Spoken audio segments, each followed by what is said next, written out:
I would like to welcome you to this seminar called Artificial Intelligence for a Better Living, Medicine, Science and Business. My name is Dionysus Smoleń. I represent PwC and I'm honored to moderate our today's seminar. Ladies and gentlemen, our meeting is in a hybrid mode. Part of our speakers and panelists are present here in Wrocław, in the Center of Culture Barbara, and the rest participants are taking part in the meeting online using streaming platform. This meeting is available online on Wrocław TV channel and also Facebook. Simultaneous translation is provided for you, so you can choose two of languages, English or Polish. Once again, welcome all the speakers.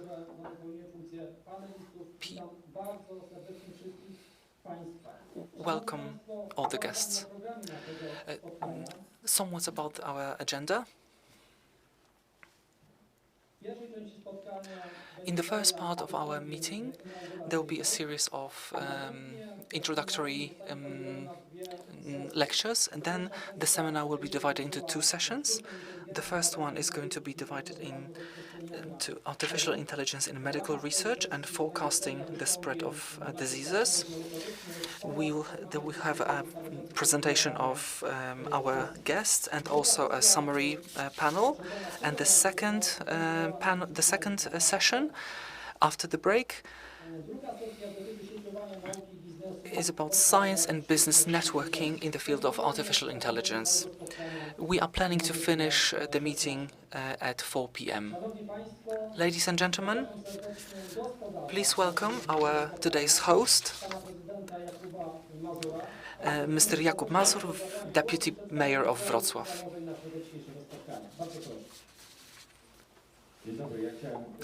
Good morning. I would also like to introduce Dionysus Smoleń. PwC is our partner. This is the second seminar, very important for Wrocław. Some numerous discussions about our cooperation also in the field of artificial intelligence. But I would also like to welcome Mr. Robert Kroplewski, who yet again is going to help us talking about artificial intelligence, not only here in Wrocław. Ladies and gentlemen, I would especially like to welcome you here, who are going to be active speakers remotely, but also here in place, came here to Barbara in the center of Wrocław. And here together with us, we'll have the opportunity to take part in the discussions. I would like to welcome also our friends from the Council, all those representatives of the world of science and business, also the rectors of different universities, of numerous universities.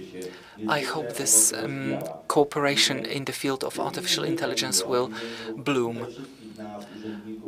I'm glad this is our second seminar concerning artificial intelligence. So in the name of also our mayor, Jacek Surek, welcome you here to Wrocław. I would like to say that we are not the hosts, but all those who create this program, who take part in this discussion and shaping the agenda of today's meeting and our future meetings. These are the true hosts of our meeting. This is the world of science, all those forecasts, all those things we are going to talk about today. The world of business, which is looking for streamlining business, improving business programs. Now, also is implementing and coming up with some new solutions or algorithms that are going to help them in developing their businesses. And also I would like to welcome to all those people representing political organizations and social organizations who are empowering and networking this world, this connection between science and the world of business, and also a little bit of politics. I'm extremely curious about this first session. I'm also waiting for the second session, but the first one is going to show us the world that we live in now, the medicine and the social aspect. This COVID reality is showing how fast we are implementing certain solutions, how quickly we are creating self-learning models and those algorithms that are going to make us the winning part of this fight with COVID-19. They are helping our social care system, helping our local government. I'm very happy that this first session, initiated by professor who is the resident of Wrocław for 3 days. She will have certain points of view. Yesterday we were in Görlitz. I would like to say hello to Michael, who are also good spirits of this meeting. They are also focusing on local and Polish-Saxon cooperation. We have been talking about our Professor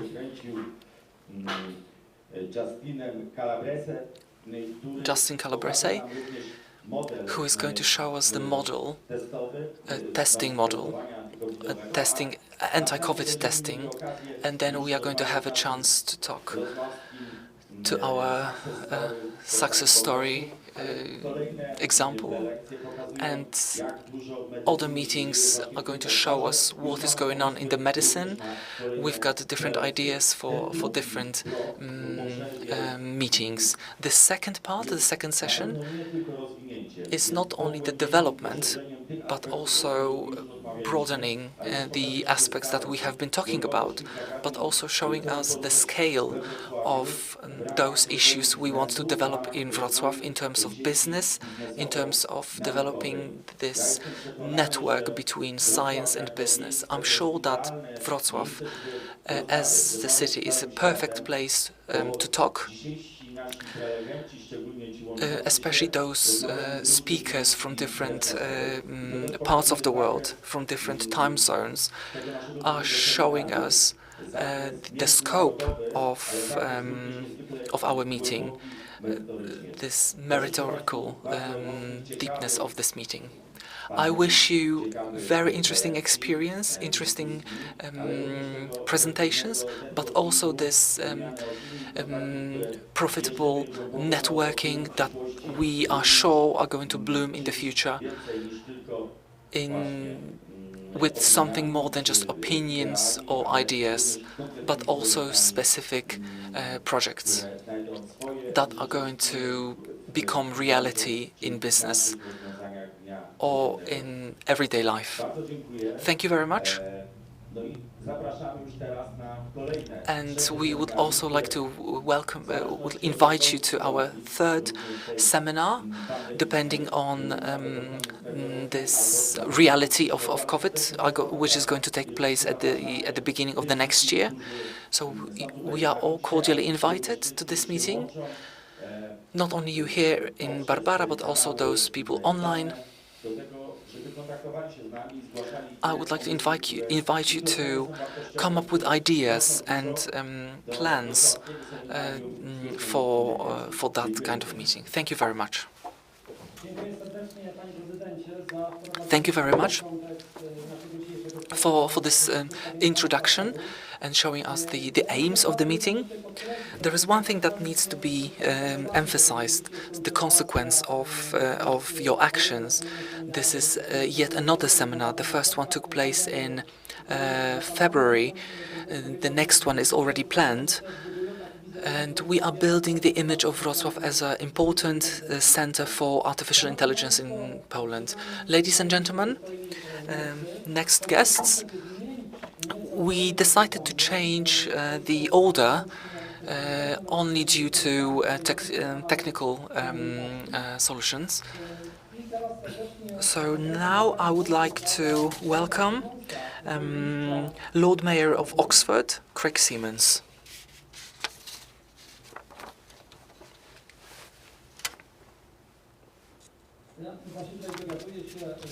Oh, now I know that.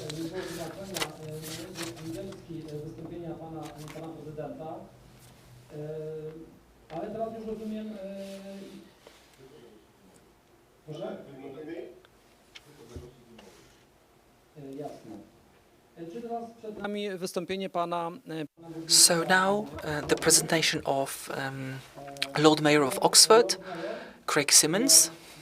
That you accepted our invitation to take part in the seminar. The floor is yours. Hello. Hopefully you can hear me okay? Yes, and yes. You can see my screen as well. We hear you well. Thank you very much. And thank you for that kind introduction. It's a pleasure to be invited here to speak at this artificial intelligence expert seminar here in Wrocław, one of Oxford's very valued twin towns. I had the great pleasure of visiting Wrocław earlier this year, and I got back to Oxford just before the UK was locked down due to COVID.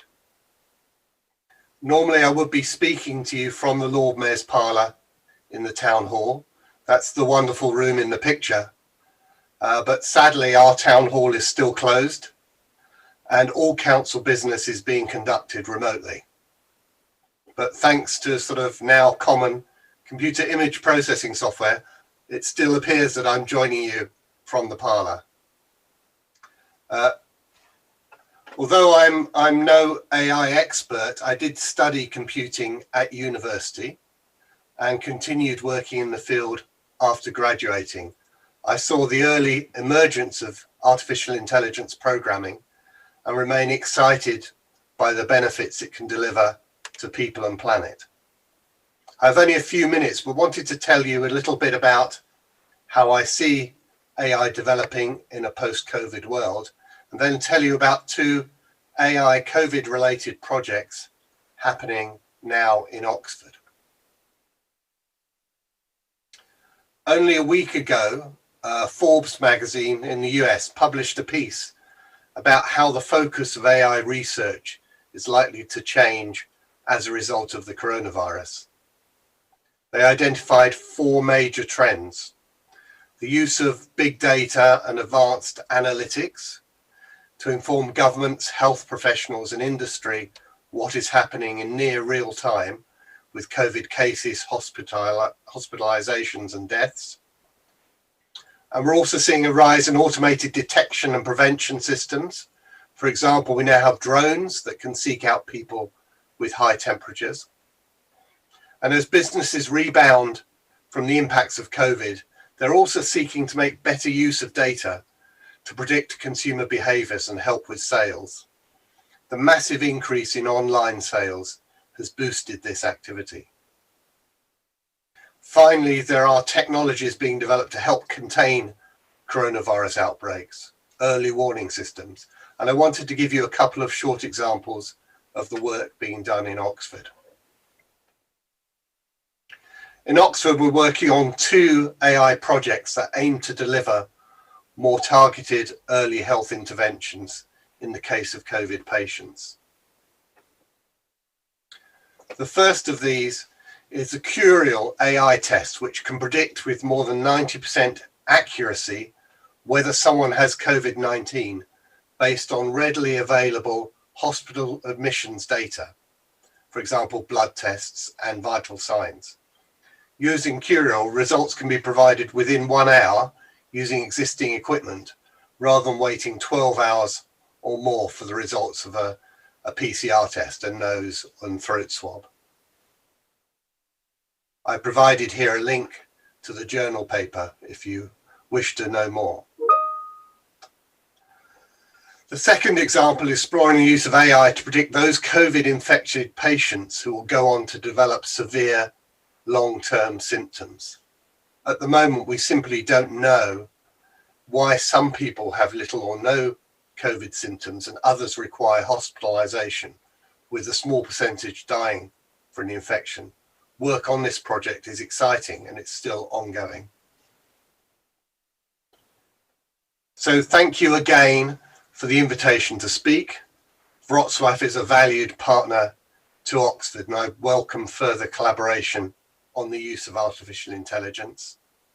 We have a number of centres of excellence in Oxford and Oxfordshire, and I have the list here on this slide.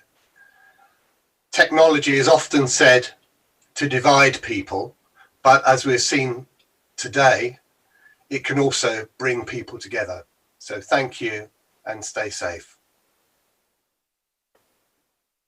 Thank you very much, Mayor, for this interesting and inspirational speech for us, for participants of this seminar. Thank you very much.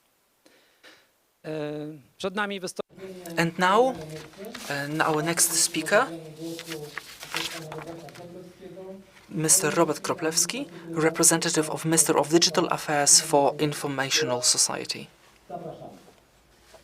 Please welcome on stage. Ladies and gentlemen, thank you very much for inviting me. This is the second amazing debate in Wrocław. I'm very happy that Wrocław is running faster than other regional centers. As a ministry, we promised that Wrocław and local governments are going to be partners for developing artificial intelligence. It has been 1 year since then, and those consultations and the situation delayed this process. But I'm very happy to announce that exactly today, this idea is being discussed by the ministers, and I hope that we will get some positive feedback about this project. We only need 1 week or 2 weeks for the Board of Ministers to accept this policy, which is for all of us, for all of you, for public service, a good idea, a good decision. It's our common work, our common aim. We will be able to coordinate our goals, and this is one of the most important points of the strategy. We decided to focus on a special team of experts who is going to coordinate the work of different specialists. These are ministers, ministries, non-governmental organizations, and also regional centers and local governments. That's not enough, but resources, that's what is the most important. We can now see them, but we are talking about specific work, access to data and sharing those data. It's not only about public data, but available to everyone, but also those data which are sensitive data in some way. And for entrepreneurs, might be a case of losing their competitive advantage. Because sharing data, even though sensitive, in a closed club will definitely increase or improve the competitive advantage.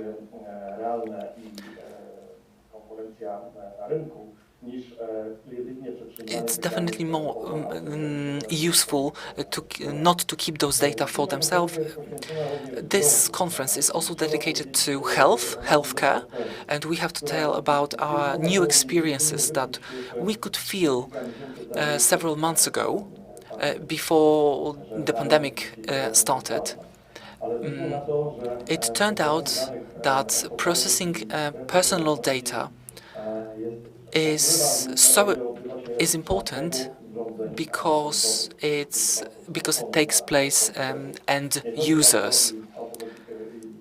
It's not about managing those data and access to those data, not to gather those data on servers, central servers, but to process conditions of those end users and quarantines close to them, without the need to process those personal data. This guarantees privacy, but also this is a new trend dedicated to end-user computers versus processing data in cloud. End computers in a network, they have this advantage that using energy, this production line can be done in a controlled way. This is also one of the plots that takes part in the strategy. The strategy is divided into 6. It's all about education. We noticed the need to talk about science and research, but also emphasize the plots of business and international relations. It's also necessary to see that artificial intelligence is showing that we work in virtual reality, and if a project is only present locally, it means that it will be in contrast to projects carried out globally. The aim of our strategy is placing Poland in 3 periods. There's the short term, the mid-term and long term. We know that this strategy is going to be evolved, and the financial sources are planned for period to 2024, which is related to different negotiations in the European Parliament. Ladies and gentlemen, talking about artificial intelligence, we have to talk about you, about all the experts, your companies, your research centers. They helped us. They provided almost over 200 people, and they allowed us to improve Poland's economy in the global market. That we will be. The last thing that I would like to talk about is processing by algorithms all the public services provided by public administration. We believe, and this is what is included in our policy, we would like to be transparency, because this builds trust. And trust is a drive for artificial intelligence. This is some kind of trademark that we try to maintain in the cooperation between partners. And this might be the advantage of artificial intelligence from Poland, but also artificial intelligence built with partners from different countries. Today we've got guests from Great Britain, and they have also been partners in this transparency of this concept. This concept is being globalized in UNESCO, and analyze the documents that they provide. This is also very important, that artificial intelligence, seen only as efficiency, might disrupt the relation between cooperation. But if it's seen as cooperation, building common advantages without being independent, can mean a lot of advantages for us. World uses artificial intelligence horizontally by big platforms, but they are sensitive because of lack of data. So they have to be updated. If we can process this data, we will be able to build advantage. Wrocław is a place which looks at AI policy not as a commune, but as a municipality, and we will share our knowledge and build the cooperation over borders, because only that kind of cooperation can enrich our knowledge.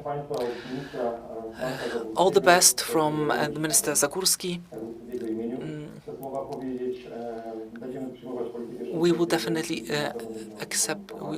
introduce this policy, and then we would like to invite you to different meetings, not only political but also processing.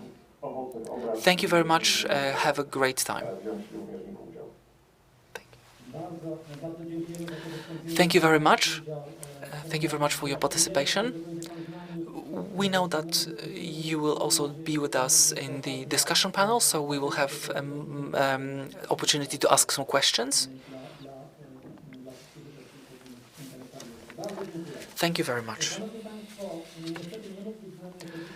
Unfortunately, Sebastian Gemko cannot be with us, Saxon State Minister of Science, Tourism and Culture, but he has prepared a special message. Ladies and gentlemen, Artificial Intelligence for a Better Living. This is the title of today's conference. This title can be interpreted in various ways, as for instance, in a factual way. The use of artificial intelligence makes lives better, or in a more measured approach, artificial intelligence provides the key for a better living. Before returning to these thoughts, I would kindly thank you for your invitation. It is a great honor and pleasure to be part of this conference, if only in a virtual way. Being in Dresden, but also having the opportunity to participate, being seen and heard, would have been totally unthinkable only a few years ago. It is just one of many examples of what is achieved by technological progress and the translation of scientific results into practice. During the last couple of weeks and months, the recognition of research has reached a whole new level, as have the hopes and the demands that are directed at the people that represent science and research. I very much appreciate your concentrated approach and your very engaged response to the challenges we have faced and are still facing. The pandemic has taught us many things. One important point is the awareness of achieving a lot more if we share knowledge and expertise. And of course, this also applies to the complex thematic field of artificial intelligence. The introduction and advancement of artificial intelligence has set into motion a dynamic process that no developed country can ignore. To be part and keep up means to be within a competitive cluster that definitely is a challenge. But we are convinced that it is not only worth but necessary to participate and to contribute, as there is indeed a strong potential to make lives better because of what artificial intelligence is able to provide for society. The Free State of Saxony can rely on a high-performing technology-based scientific community, which is defined by a strong application-oriented approach. We have a unique density of universities of applied sciences, as well as non-university research institutions. This is a very strong base for the implementation of value-added chains which cover the whole succession of key stages. Starting from a mere idea to scientific research and development, the initial transfer into economic use, up to a successful establishment within the market. We are determined to use these described assets, especially for further developing the field of artificial intelligence, and we will do so together with our partners. Currently, we are in the process of working out a corresponding strategy.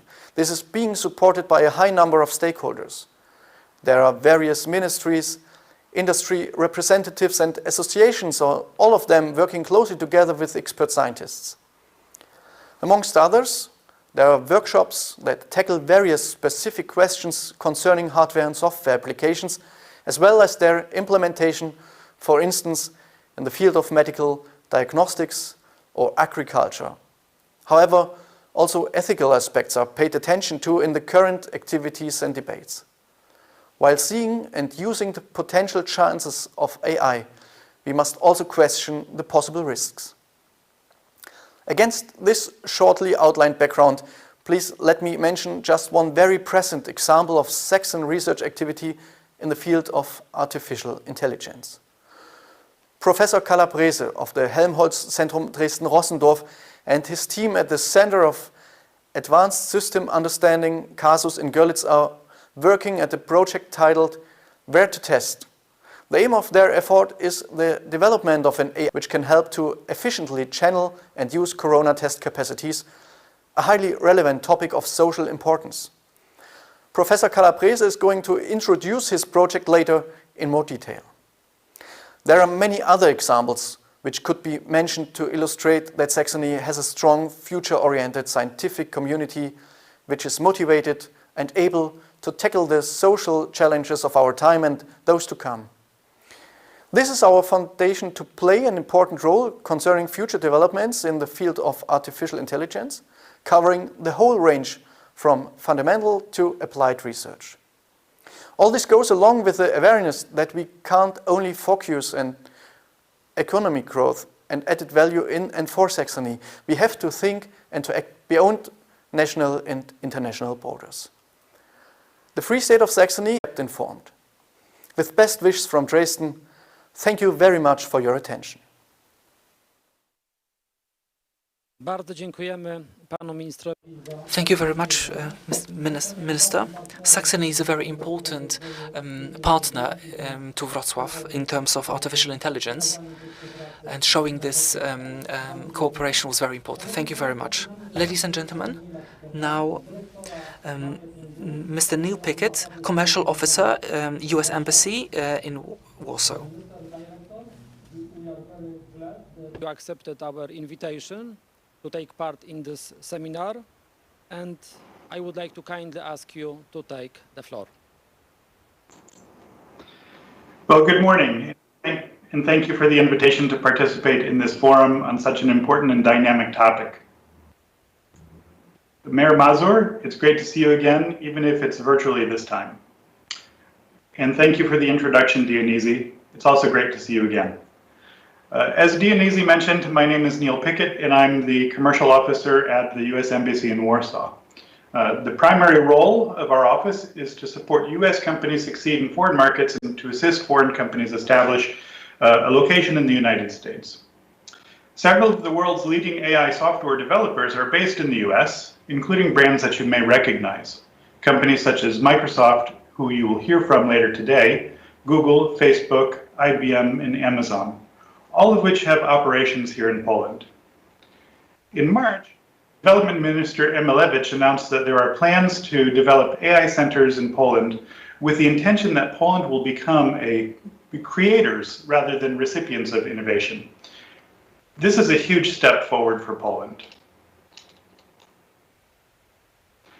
The concept of AI has been around since the 1950s, or for nearly 70 years. And if you can believe it, if you were an impressionable teenager in the United States in the early 1980s, such as myself, your first exposure to AI may have been a movie called War Games. In the movie, a high school student unknowingly hacks into a military supercomputer while searching for new video games. After starting a game of global thermonuclear war, the student leads the supercomputer to activate the United States nuclear defense program in a response to a simulated threat posed by the Soviet Union. The movie focused on the computer teaching itself by running thousands of simulations, and just in the nick of time, the computer stopped short of launching a full-scale nuclear attack and announced that the only winning move is not to play. This fanciful introduction to AI instilled a bit of fear into many people, and remember, this was almost 40 years ago. But we need to remember that humans are ultimately in control. We will decide when and what the machines should deliver. And these decisions will be made for every business sector across every sector. AI is everywhere. And within the next couple of years, it will revolutionize every area of our life, including medicine. For example, in the healthcare industry, AI technology can interpret medical images up to 10,000 times faster and more accurately than the average radiologist. or it can reveal new drug candidates, mechanisms of action, alert researchers to potential toxicity conflicts, and lead to new treatments for patients.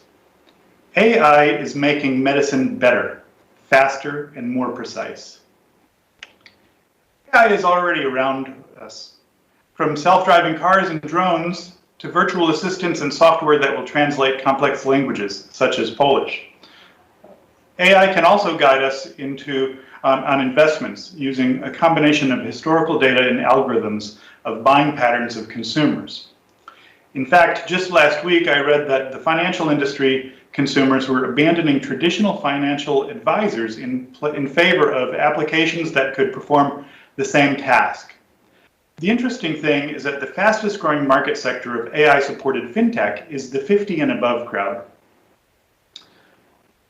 No one doubts that the artificial intelligence has unimaginable potential. And here in Poland, more than 40% of large Polish firms are testing AI capabilities to develop the skills of their employees or streamline production. But we should be mindful about AI and technology potentially displacing workers, especially in high-income countries where the demand for highly skilled workers has increased while the demand for unskilled workers has decreased. Business leaders need to understand the social and economic ramifications that AI-based technologies have on their future and the future of their employees. Conferences such as this will help our society to be better prepared for changes that are coming, because resisting these changes is no longer an option. I look forward to hearing what the expert speakers have to say throughout the program today and to what the future holds for all of us. Again, Mayor Mazur, thank you very much for the invitation to participate today, and I look forward to visiting with you the next time I'm in one of my favorite cities in Poland, Wrocław. Until then, I'll be here safely in my office in Warsaw. So thank you and have a great day. Thank you. Thank you very much, Mr. Director. Thank you for your presence. Thank you for your speech, underlying the importance of artificial intelligence. Szanowni Państwo, Ladies and gentlemen, we have those were the official speeches introducing artificial intelligence. So we are slowly heading to the first session, which is about artificial intelligence in medical research and forecasting the spread of disease. And here we have speech of which is going to emphasize the importance of this first session. Professor Izabela Sitkiewicz from Department of Drug Biotechnology and Bioinformatics at the National Medicine Institute. The topic, Pathways to Discovery, how AI leads to better health. Dziękuję bardzo I witam. Thank you very much. Welcome, everybody. Because normally, at the beginning, everyone thanks the organizers. I would also like to thank our organizers of this meeting. This is very important to me because I am a citizen of Wrocław, an honorable citizen of Wrocław since this Saturday, and my participation is really thrilling for me. And I really hope that the future holds great developments for me. And I hope my decision to move here to Wrocław is a good one.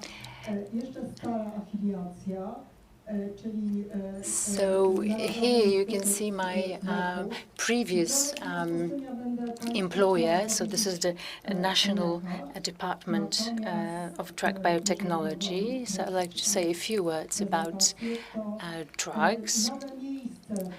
And my new place of employment, where I'll be working here in Wrocław, I would only want to say 2 words about that. So this is the Population Diagnostic Center, and this will be a new science center here in Wrocław, a part of the Łukasiewicz network. And this population diagnostic center will be involved in many different things, such as disease epidemiology and data analysis, data concerning prevalence, incidence, and this concerns civilization diseases as well, not only infectious diseases. And because the role of this meeting is networking, that's why I would like to advertise myself. And please contact me, approach me, and I will be happy to network with you.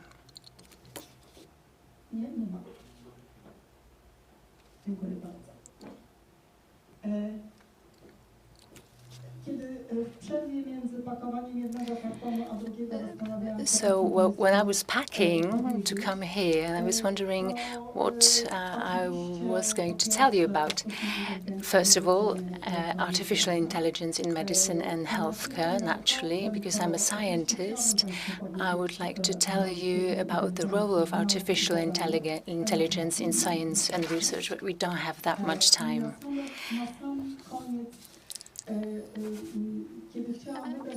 And when I wanted to focus on a major topic, because all the remaining speeches will be about COVID-19, I would like to tell you about something different, about how AI is able to support new drug development and design. Artificial intelligence is often termed as the fourth industrial revolution after steam, electricity, and electronics. And I think this is the time when there is no going back from the artificial intelligence. We perceive artificial intelligence in different ways, how we can use it in different ways. A couple of days ago, we heard the news that the artificial intelligence chose the new Bond character, the new Bond actor. And from my point of view, each pick is very good. But after what I tell you, I'm sure you will realize that AI is not applicable to everything, and Bond choice is a bit limited because of the amount of data that is put into the system. So not too many British actors, because only British actors can become Bond. So we can compare Sean Connery and David Craig. And others, unfortunately, don't have the very specific characters of Bond. Artificial intelligence is not one thing. Artificial intelligence is, like one of the speakers already said, is a term coined in the 50s, so quite old, but for many years it was linked to science fiction books and movies and not the reality. And actually, in 2000, due to better possibilities and computational power, AI started to truly develop. And at this point in time, this is the so-called umbrella term, which combines many different technologies. And they can be related to machine learning or processing different types of information, natural language, or generally speech or image. And all these aspects of artificial intelligence are extremely important in research and in medical research. So the most characteristic features is using, especially in medical science, using massive amounts of data. They are adequately processed. And due to the right algorithms of automatic learning. They allow us to accomplish something that was impossible before. These algorithms learn, self-correct, and if they are designed properly, they can formulate hypotheses and ways to solve problems. These systems are able to learn by their mistakes and successes and adjust to conditions. Artificial intelligence systems are used in many industries, and when I was preparing for this meeting, I was quite surprised to learn that healthcare and medicine are the leading sectors, the leading market where AI is being used. And regarding the level of advancement of these systems, they are more or less similar in finance and healthcare. So the advanced systems, we have 30% of all that are in use, and 60% are the ones that are being developed. In medical research and generally in the contact with patients, we come across different types of data that we may collect. Primarily, these are electronic records of patients' health. So the whole medical documentation, all data regarding recommendations, the therapy, ordering documents, or insurance, patient insurance data. Another thing, I won't even touch on that because we would have to stay here all night. Genomics and molecular data, and they refer to both results we get using new technologies in patient examination and research, as well as different devices. We already mentioned some of them. Different applications, mobile applications, smartwatches that are able to track certain features and, with patients' consent, forward them.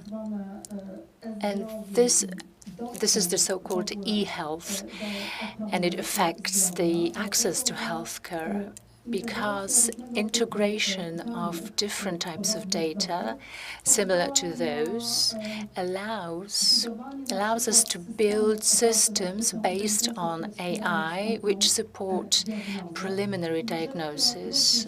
And a thing that was also already mentioned by previous speakers, different analytical image analysis systems are also very well developed. There are applications that they're used in drug research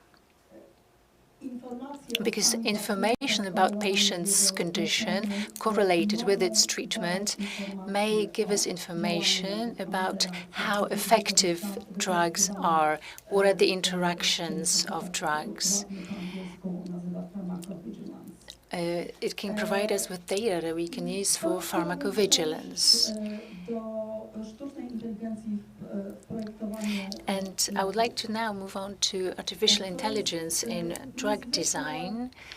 This is very important because conventional methods of drug design is a very lengthy process. From the discovery of a molecule till the drug reaches a market, sometimes 12 years must pass. This is a very costly process. It is estimated that marketing one drug is about $1 billion. So there are, for example, groups of drugs that it's really not economical to market because the return will never be that good. And antibiotics are an example of this group of drugs.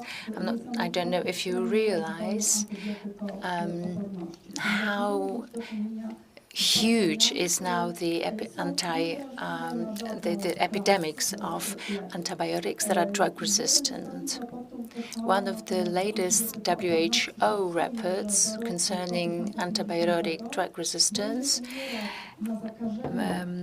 by 2050, more people will die due to a bacterial infection that can't be treated than for tumors.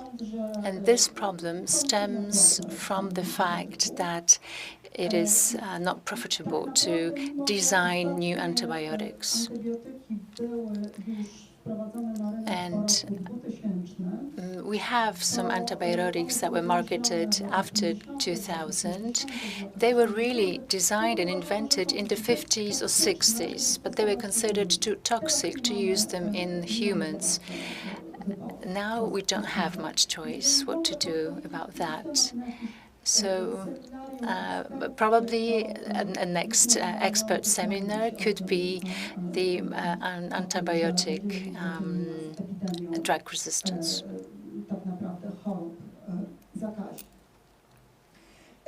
Nie pokazuję Państwu tego slajdu, żebyście Państwo próbowali odczytać cokolwiek, co tam jest napisane. So this slide is probably too difficult to read, but I'm showing it for you to be aware how many stages there are in the process of designing new drugs.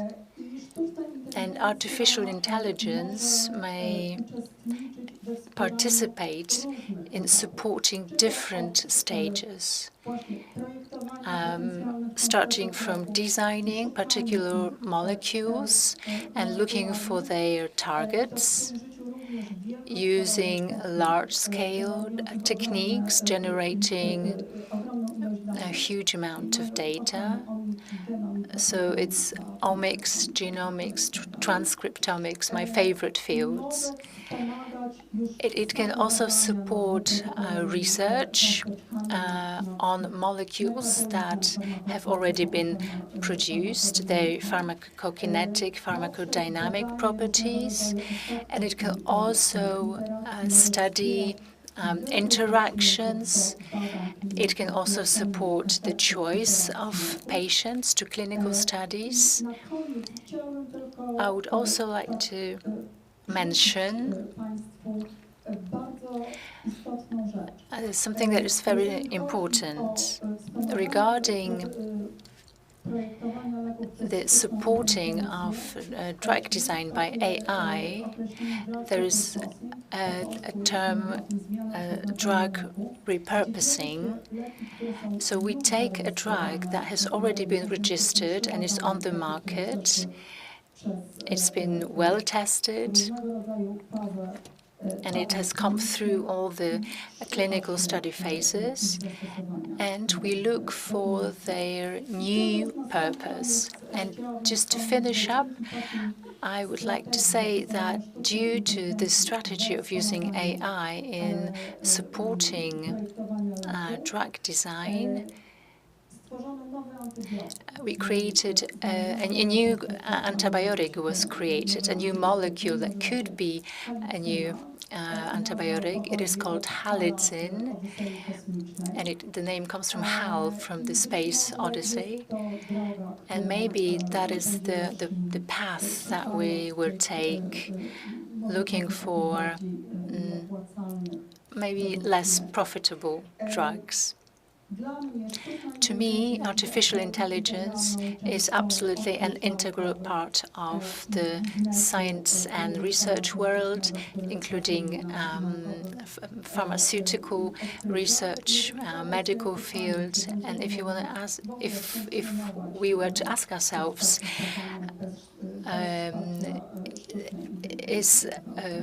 is artificial intelligence indispensable? I think it is. Thank you very much. Thank you for this introduction. And indeed, the introduction to our first session. And let me remind you, artificial intelligence for better living and medicine. And session 1 is artificial intelligence in medical research and forecasting the spread of diseases. We want to welcome Professor Calabrese, Center for Advanced Systems Understanding. Professor Calabrese. I kindly ask you to take the floor. Thank you. Let me share my screen so you can see my presentation. Okay, it looks like that is up on the screen. Yes, thank you very much for the invitation to speak today. I apologize for not being able to be physically present, but other engagements this afternoon prevent me from coming today. So I will introduce a new project that we have started at CASAS, the Center for Advanced Systems Understanding, in response to the COVID-19 pandemic.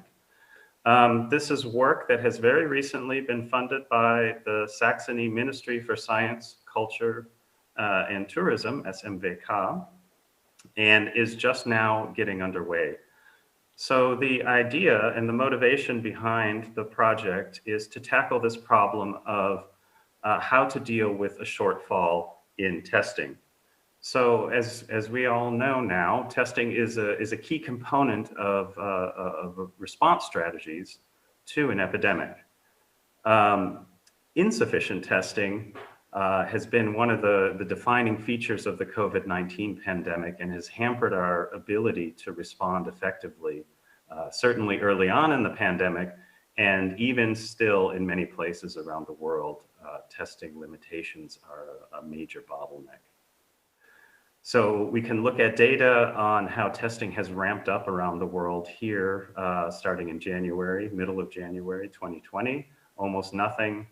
By the time, around the time the World Health Organization declared COVID-19 a pandemic, testing was starting to ramp up, but was still at pretty low levels.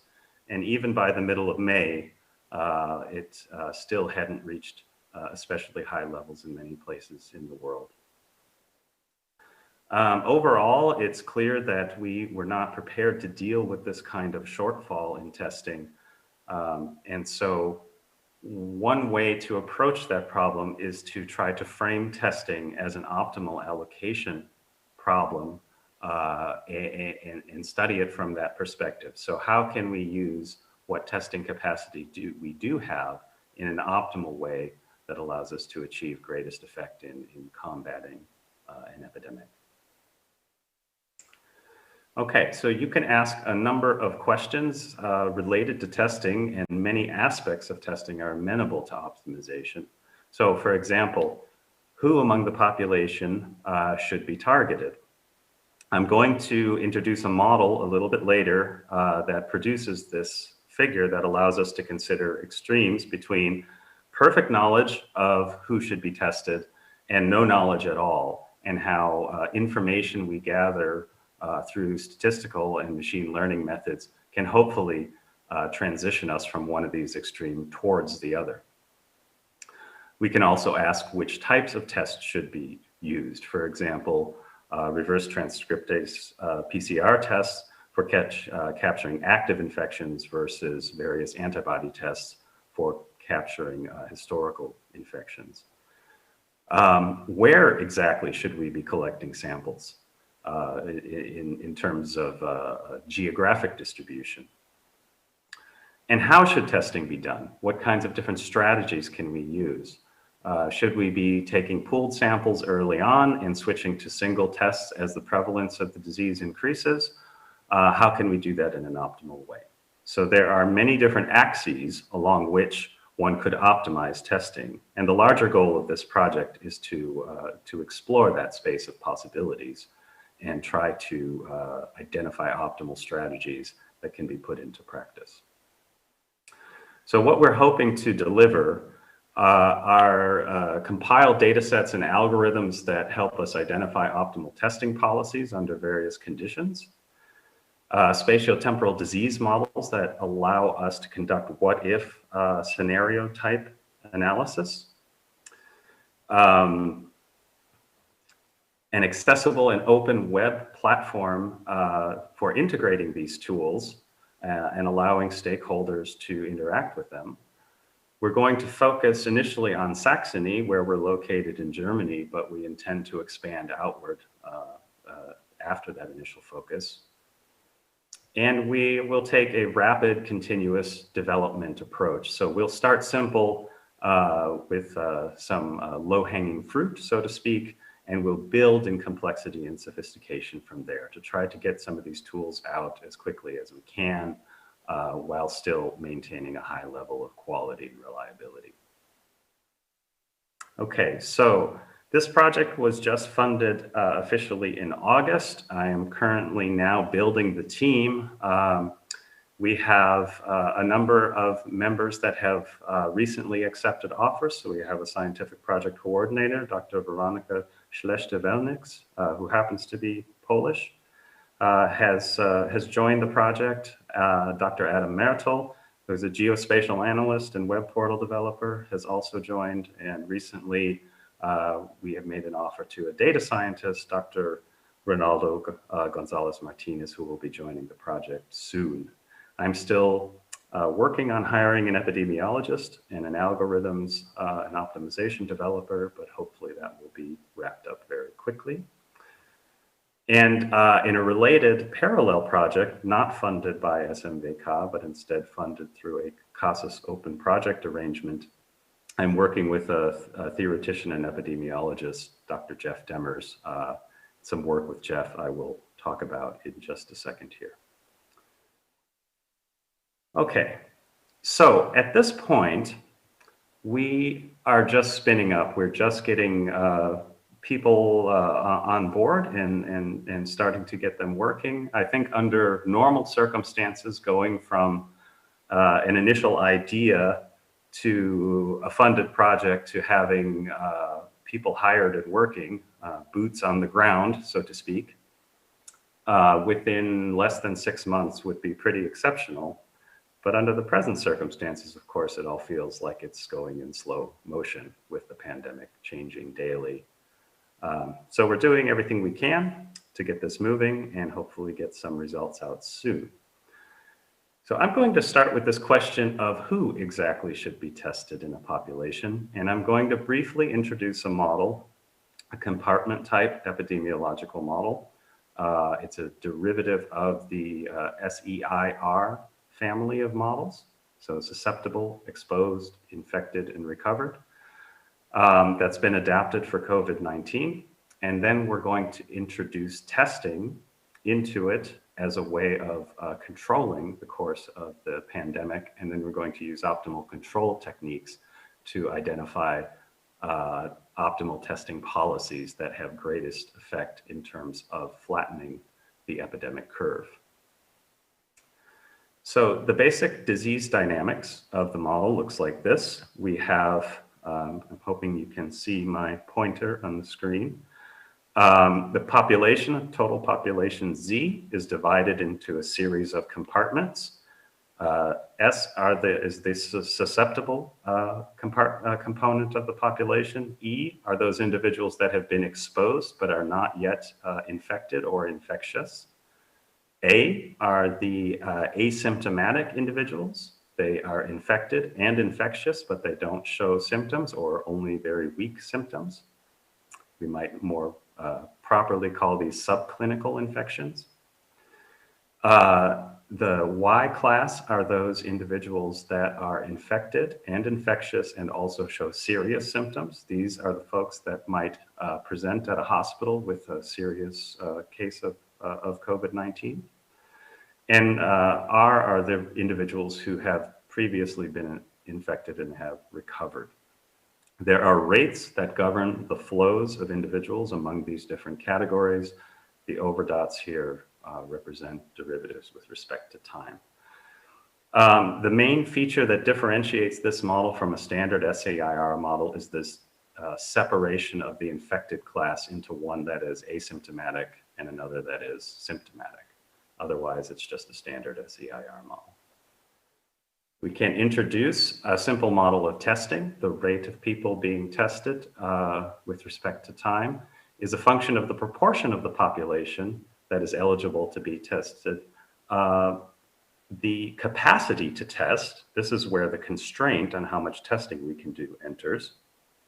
And also the processing time, the average processing time it takes a person to go to a test station, get tested, have their results processed, and receive those results. Putting these two models together, we arrive at a coupled model that includes the effects of testing, where we have added a quarantine class. So any individual that tests positive is immediately moved into quarantine. And we've also added a unknown class. These are people that were infected and have recovered without necessarily knowing they were sick. And so the question then becomes, how can we concentrate testing across these different classes in a way that is optimal? We assume there will be some focus on the highly symptomatic class. So people showing up at testing centers and hospitals with strong symptoms are very likely to be tested, and much or most of the testing effort will likely be focused on these individuals, particularly early on when testing is very limited. We would also like to be able to capture these individuals that are asymptomatic or who have been exposed and will later become infected but are not yet infected. So the question then is, how can we distribute some fixed amount of testing across these different classes in a way that we're capturing the epidemiologically significant components and not wasting, so to speak, tests on model components where the people are not sick or have already recovered. So the way I want to frame this is in terms of how much we are able to target the non-clinical portion of our testing. Clinical testing focuses on these highly symptomatic individuals. I want to frame this as how we can target the non-clinical portion of our testing on these two classes. These would be the sort of silent infected classes, and avoid using tests on these other classes. We can represent that in a simple way with a parameter that allows us to scale between complete knowledge of where testing should be targeted, which of course is unrealistic, or no knowledge at all, which means we're just testing the general population uniformly at random. From the model, with the model being parameterized based on literature available parameter values that are consistent with what we know about COVID-19, we can build this picture of how optimal testing works. The two limits, well, first of all, the y-axis represents the peak, the height of the peak of the epidemic curve, the number of infected people as a function of time, so how high the epidemic peak is. And the x-axis represents testing capacity in number of tests per thousand per day. The range on the x-axis represents the range of testing capacities that we've actually seen implemented around the world in different places. The blue curve represents the ideal case where we have omniscient knowledge about who is infected and who should be tested.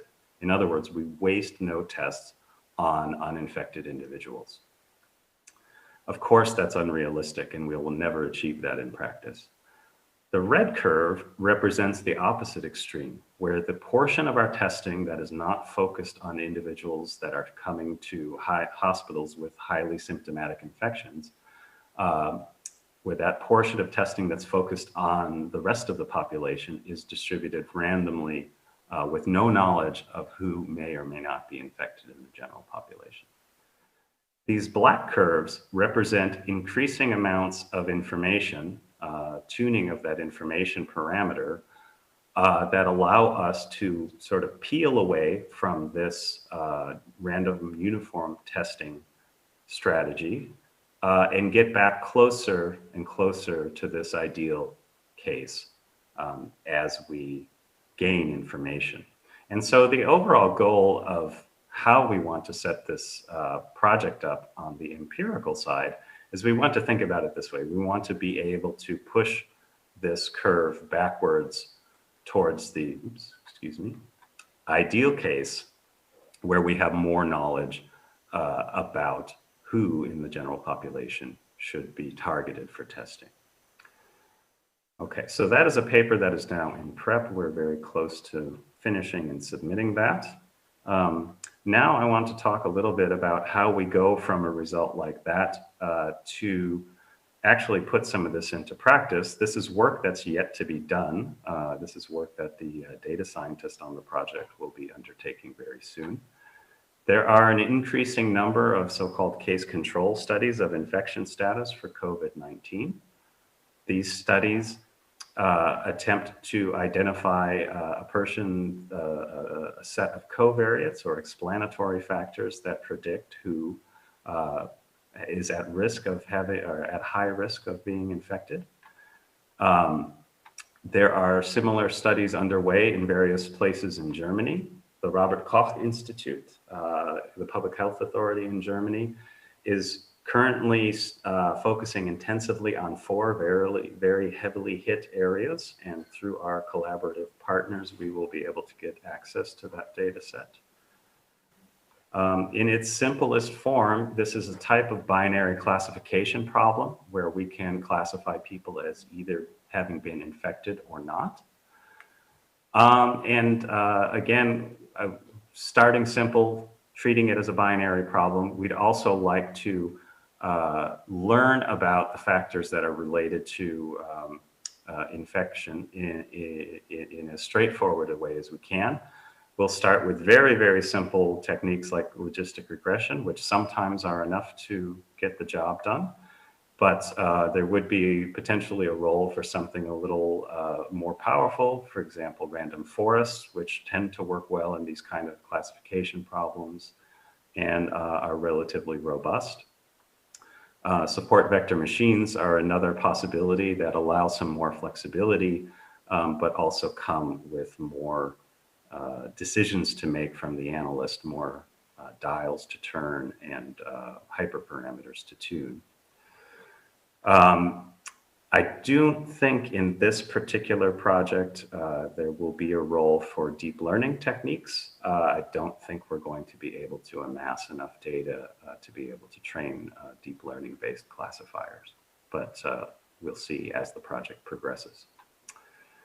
And the goal, of course, is to identify a set of simple attributes related to infection risk that we can then use as proxies for ranking who in the population should be tested. And that can then be combined with some of these other factors like where should testing become concentrated and how should testing strategies be mixed to identify an overall optimal testing policy.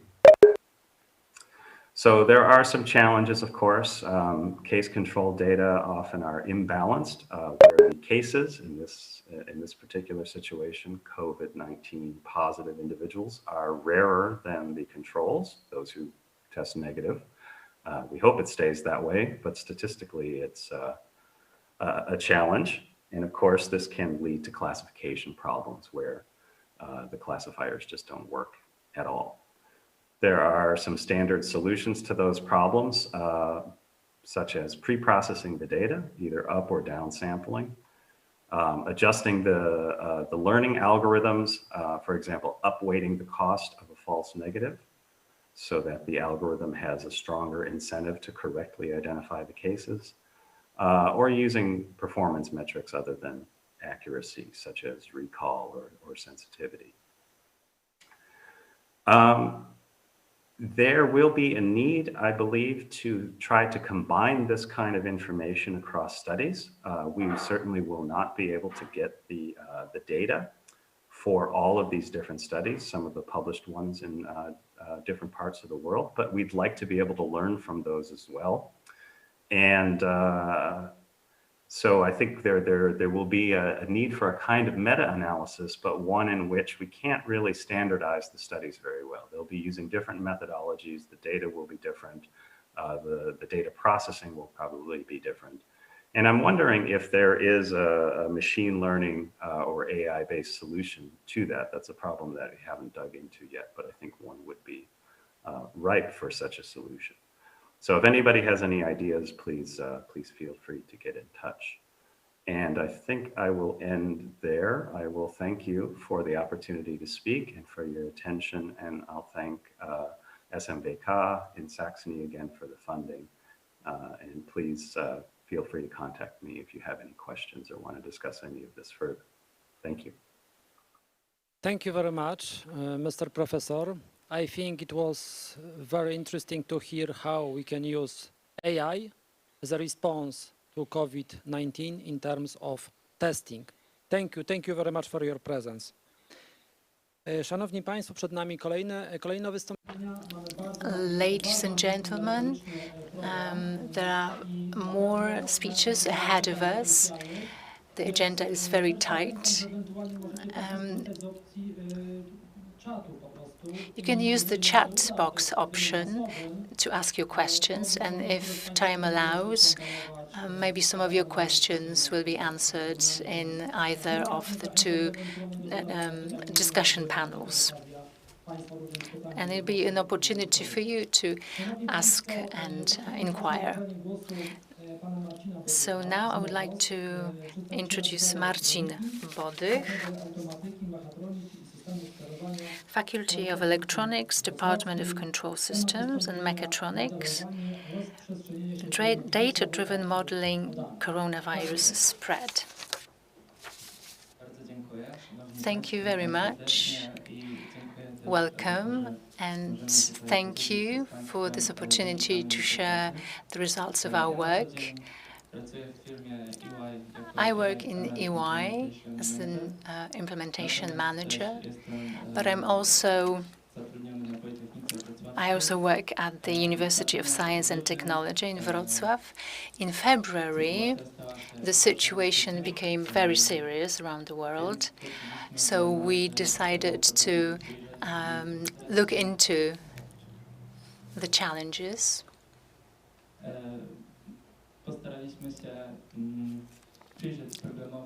So we decided to look closer to this problem. In China, the number of cases was growing. We were wondering when the coronavirus would reach Poland and Europe, and gathered around the Professor Till Kruger, who's not able to be here today. We funded MOCOS group, Modeling Coronavirus Spread. And within this group, our aim was to create a model that could be used not only as the answer to how fast the epidemics would spread, but also what risk factors are significant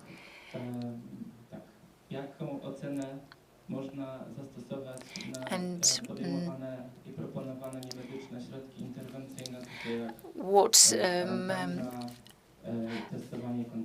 we were wondering how quarantine works, how testing cases works. And our model is an agent model, and it enables tracking simulated development of the pandemic. And our model allows us to present the development of the pandemic in a population of the whole country or larger. And thanks to the tricks that we are using, we're able to come up with large-scale modeling. But this modeling is very data-hungry. The more data we put into the model, the better results we will have. And this is an international project. And these are people who live in Wrocław, but also in Warsaw. We have team members in Philippines. Our model, they use our model there. So this is a truly international project. This is and also interdisciplinary project. So we have people who conduct surveys just to see how coronavirus is affecting behavior in the society. Do people believe in coronavirus? Do they perceive it as a threat? We also support public institutions like the Wrocław municipality, the Ministry of Health. Our cooperation with the Health Ministry is very intensive now, and they're asking us for forecasts for the coming weeks. We also have a forecast hub where we upload our results. So our approach is primarily based on data. We searched through literature, looking for the analysis of the first cases, and decided to model the spread in time of the pandemics. And also we're looking into how long it takes before a person infected develops symptoms. How long is the period of incubation? What is the time to hospitalization from onset? And how long hospitalization usually lasts? And these were the data that we used in our model initially. We also have a random and varied structure of contacts. So simulated units in our model, they represent individuals, and these individuals contact in different ways. They meet, some more often, some more rarely. We also have the so-called kernels assigned to each types of contacts. Is it a household contact, or contacts with friends, or contacts while shopping or at workplace? Households and their structure play a very significant role in spreading the epidemics. For instance, by comparing different countries, the countries where the demographic structure is such that one or two person households dominate, the epidemic spreads slower than in households where there are more people. So the basic input parameters are distribution of age and gender, household assignment, and the status of employment, whether a person is working or not, because there's always a risk of getting infected at work. On the right-hand side, we see data regarding the distribution in Europe, how many people in one household there are. So we see then one-person household in Europe. This is about 33% in 2016. Two-person household, nearly 30%. And the last block is 6 persons or more. So we have extended input parameters. We also include them in our model, such as social activity score, because the society is not homogeneous. We cannot describe everyone using the same distribution.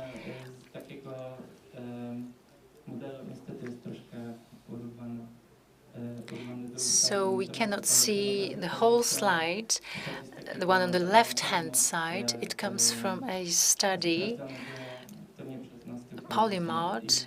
It wasn't studied by us, by a different group, and they wanted to see how one person's age and another person's age, who get in contact with each other, are correlated. So we see the maximum, and we also see the generational gap. We can also use it in our model. our moderator is giving me signs to wrap up. We also have the possibility of using more parameters, such as comorbidities, geolocation, or activity patterns. And these attributes may also improve the prediction of our model. The more data, the better. We can't use too many attributes.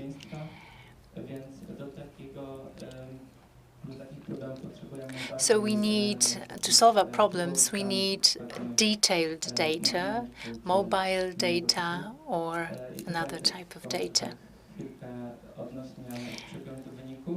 And looking at the results, I would only wanted to say that we provide prognosis, forecasts, for instance, how long, or in other words, how many infected persons we're going to have in the coming weeks, how many deaths there will be in the coming weeks.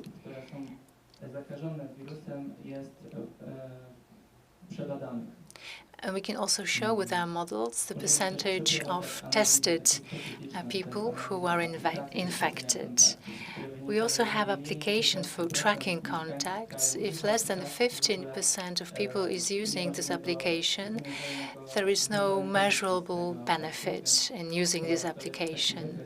So this is a scheme that is showing us that we are all using the application, or we're not using it at all. Otherwise, it won't have effects. We also see how reduction of contact in the society translates into the spread of the pandemic. We can predict what the percentage of population will get infected based on the reduction of contacts. Recently we sent to the Lancet magazine results in which we estimated unknown cases of infection as at the day of data, from 50,000 to 780,000 versus 41,000 cases that were reported as at July 22nd. So you can go online and see what is the hospitalization rate, what is the mortality rate.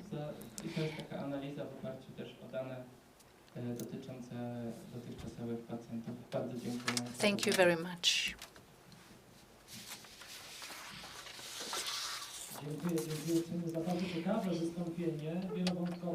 Thank you very much for this presentation and showing the works of scientists from Wrocław. Thank you very much. Ladies and gentlemen, our next speaker is online version.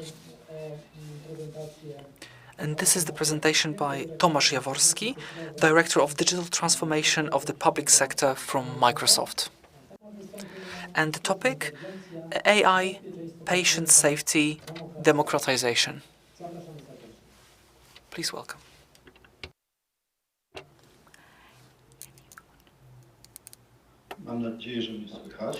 I hope you can hear me. Ladies and gentlemen, only 10 minutes, so I try to be disciplined. We're starting a bit later, so I hope I'll have extra time. So we already heard plenty very interesting presentations on using data, very precise knowledge that we can turn this data into using artificial intelligence. So our first slide.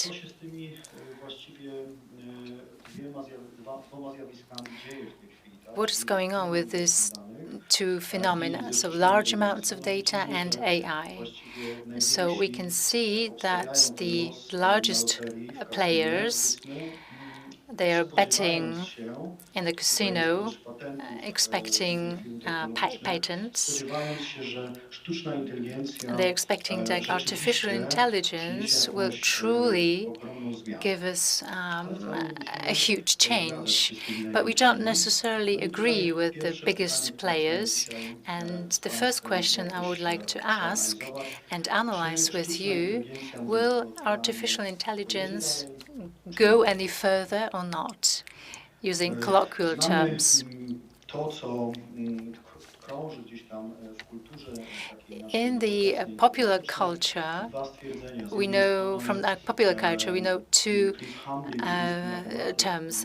Clive Humbley, a British mathematician and an architect of Tesco Club Card, basing on large amounts of data of Tesco customers, he said that data is what oil used to be.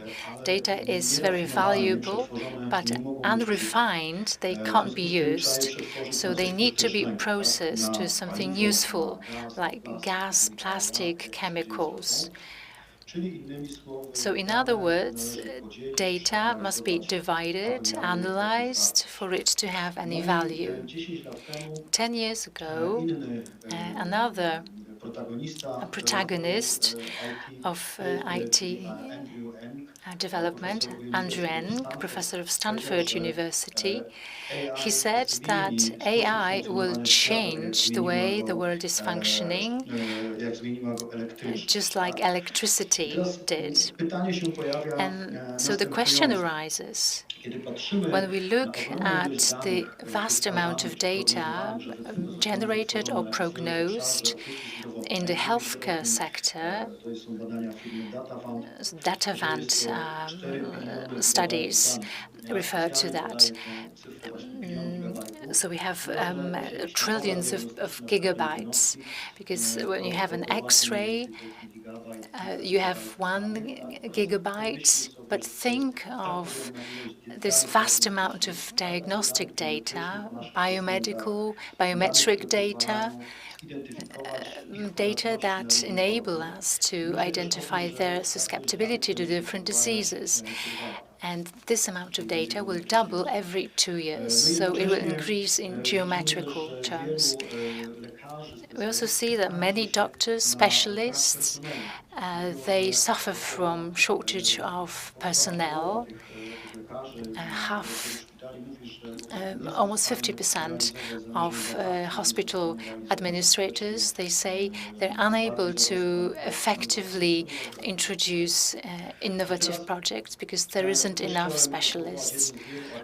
I would also like to mention one of very important articles. Data in oncology will be a key in the next years. So we will be storing very sensitive information, and naturally there's a question how the processes are organized now, the processes of data accessibility, to what extent are they effective? Are we using this data to the extent we should be using them? Probably not, because the majority of data is not in a digital form. It is in the form of long-term archives, paper archives. But on the other hand, if we start to make this data available, somebody may use it contrary to our expectations. Microsoft, therefore, is suggesting that we might use a paradigm of 6 AI principles. This is very interesting for me because it's the first time that I am aware of a company is saying that some steps should be undertaken regarding using the data and AI. So this giant company is talking about the ethics in business. So these 6 principles, we can analyze them, but the most classical one is that in medicine especially, in the loop where we are using AI to recognize images, there should be a human being that takes the responsibility for diagnosis. And the human being that is sensitive to communicate this diagnosis in a proper way to the patient.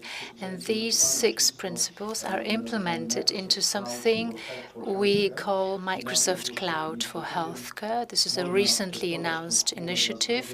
We can test this cloud for free for the first 6 months. Why can it be a good tool? Well, because medicine, in order to prevent this flooding of data and also comply with data security, to ensure patient security and to ensure that the patient is sure that his or her data is used in the right way, the patient's voice must be represented somehow. Not individual patient, of course, but patients globally. And on the September 24th, on the Impact Conference, we announced a coalition for telemedicine. And this is a vision. There's a hashtag, democratization, health democratization. So why telemedicine coalition? So this is a screen from the moment of signing the coalition. So we see the president of the one of our partner foundations. We can also see a president of the Medical Studies Agency and an oncologist. So why is it so important? Why the democratization is so important? Because medicine always emphasized the paradigm of patient's security, patient safety, and we need to define it anew. Because now we are having this huge tool, AI, at our hand. And there's more to that. Remember that COVID pandemic showed us that we have access to healthcare remotely in many small towns and rural areas. They look forward to this future because finally they will have access to specialists, world-class specialists. Remember that some treatment processes require some treatment processes are long-term. Some processes require patients to change their lifestyle, their diet, etc. So in the era of huge overproduction of data and the challenges that AI is posing, this is something that democratization will play a significant role in.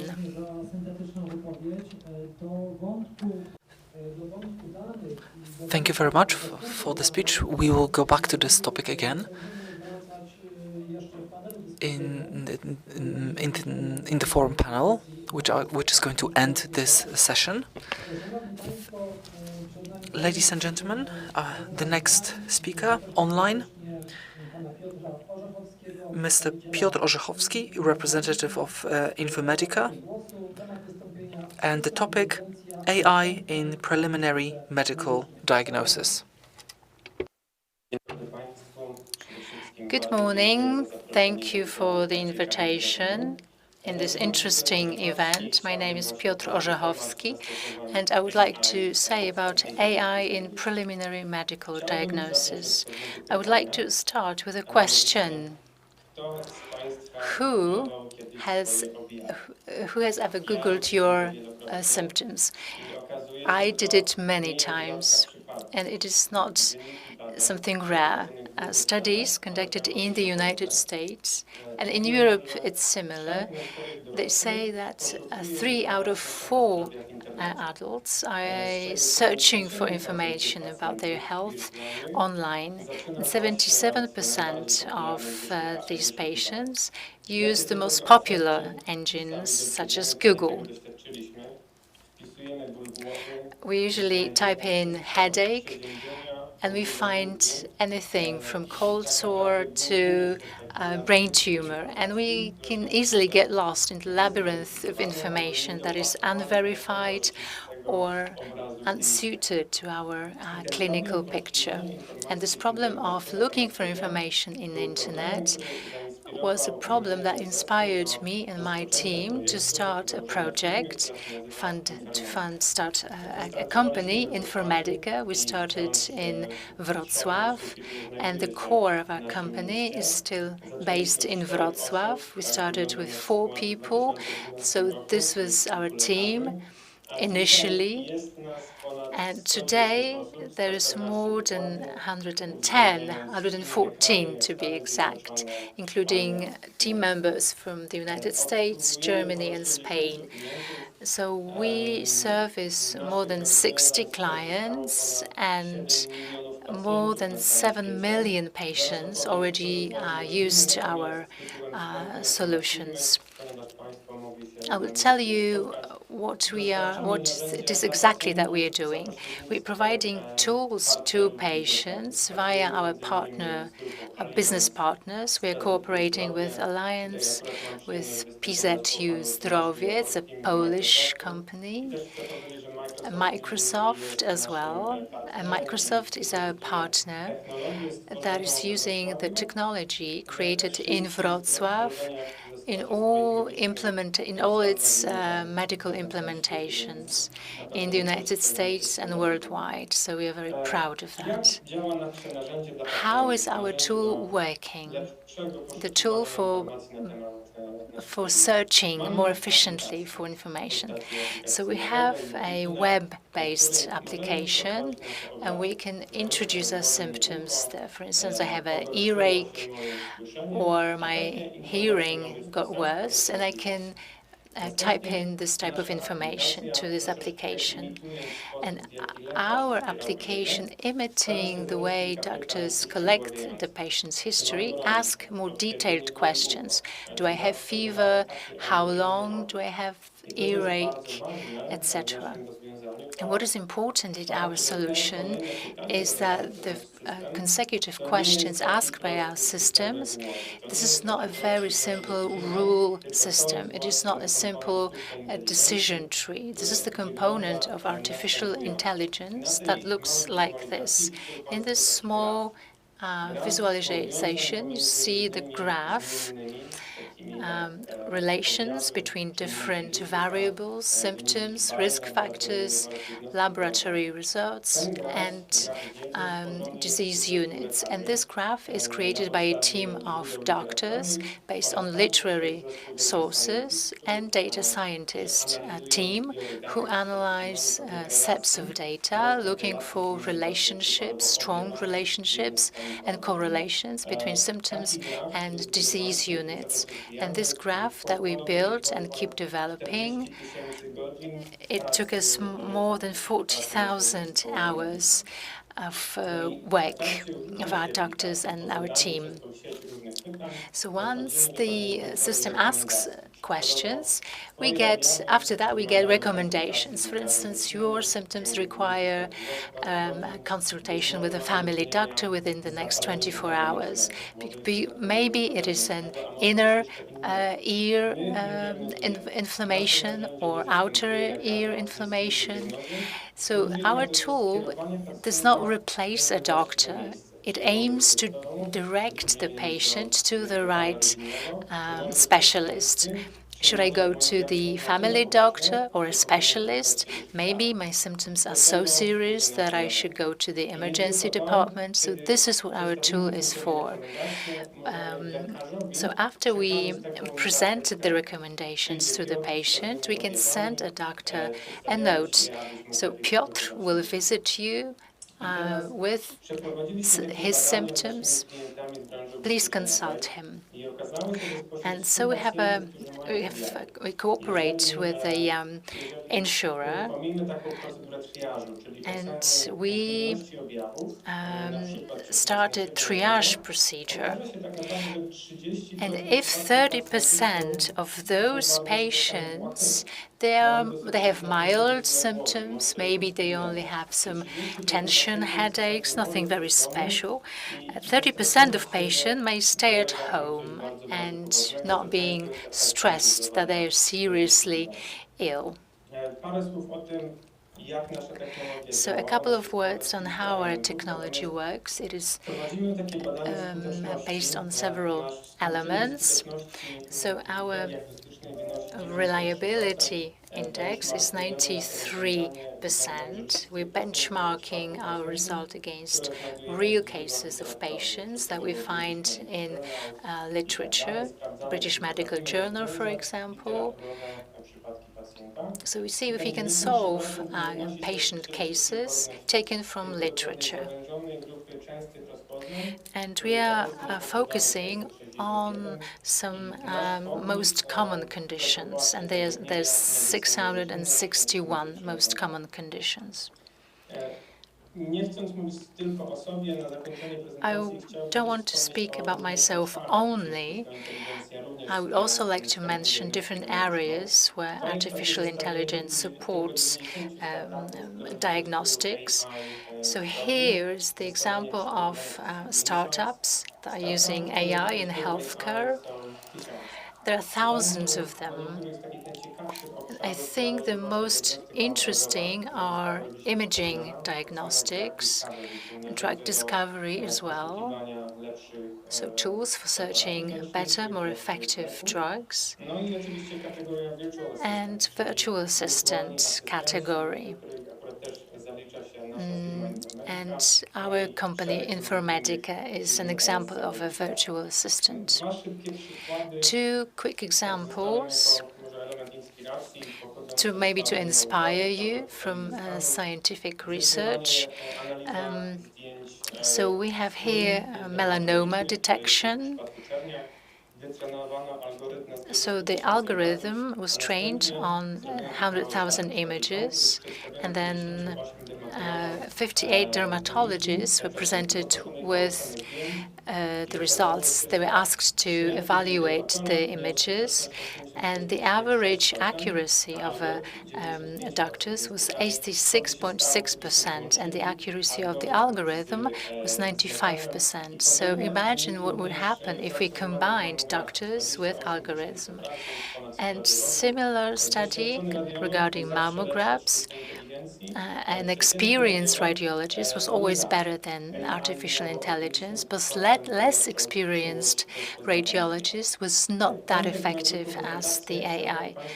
And just to finish up, I would like to read a quotation from Bertrand Mesko, and what he said was, AI will not replace physicians. However, physicians who use AI will replace those who don't. Thank you very much.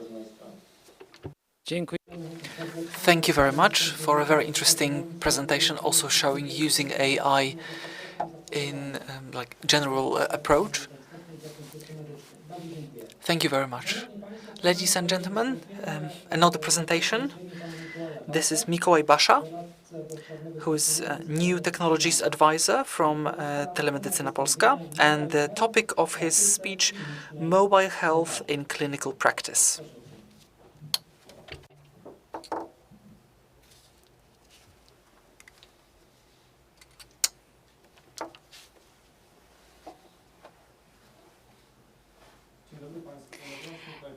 Good afternoon. My name is Mikołaj Basza, and I'm an advisor for new technologies. And it's my pleasure today to say about mobile health, telemedicine, and their future.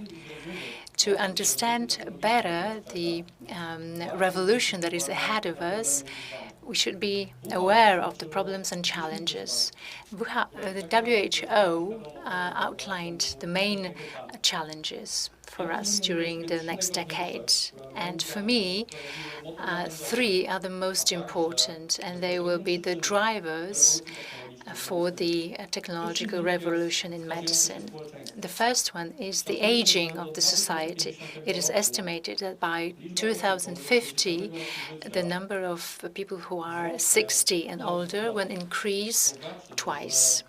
And this means that the emergency departments or nursing homes will be flooded by millions of additional patients, because age is unmodifiable risk in civilization diseases.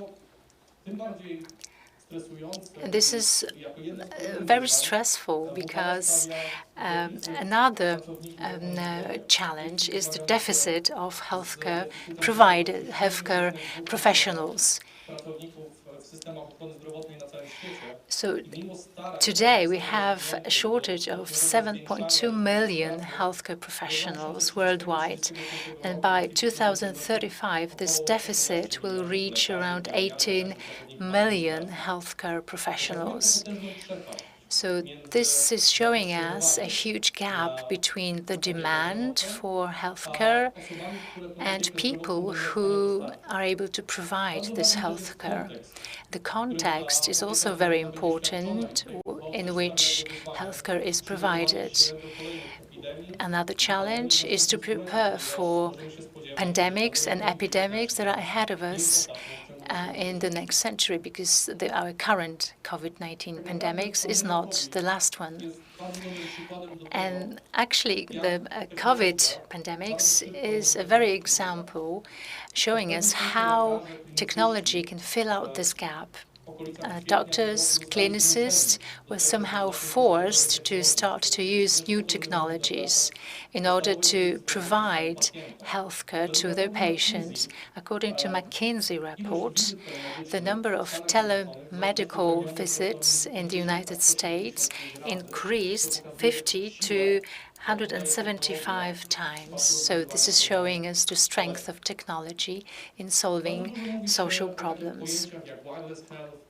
We talk a lot about wireless health, telemedicine, mHealth. So this is what is gradually shifting healthcare from hospital, outpatient clinics, to patients' homes. This is a patient-centered approach, an approach where the patient is the primary recipient of healthcare. He is covered with sensors, very reliable data collectors, different devices, ECG devices, or wireless spirometry devices. At some point, we realized that this patient-centered approach is the only way to maintain the capacity of healthcare, because we don't want to overburden healthcare system. Wearables are the systems that I'm dealing with for many years now. Apple Watch, Garmin, these are devices that are providing 24 hours a day from patient's house data. And around the world, we now have 500 million devices, wearable devices, and it generates millions of data each second that are not being used properly. The majority of these devices are smartwatches. They provide parameters like heartbeat, ECG, or pulse oximeter. But why are they still not used in primary care, in everyday practice? One of the arguments against is the accuracy and reliability, because as doctors we should base our decisions on reliable data, because our patients' lives depend on it.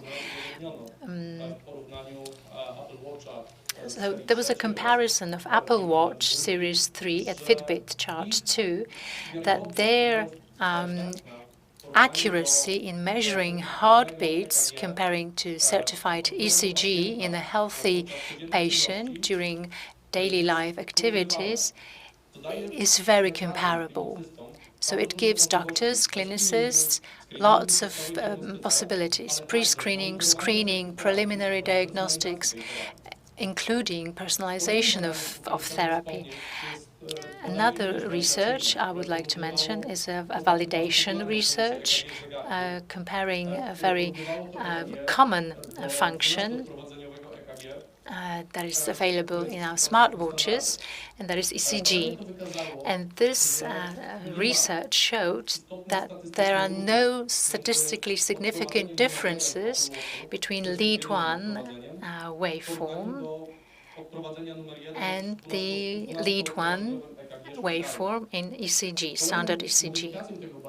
Another modification of the study was that we could recreate 12-lead ECG using an Apple Watch and placing it to different parts of our body corresponding to particular leads.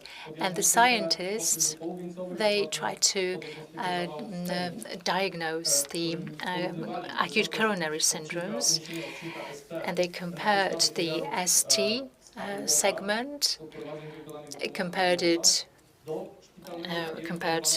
smartwatch and ECG.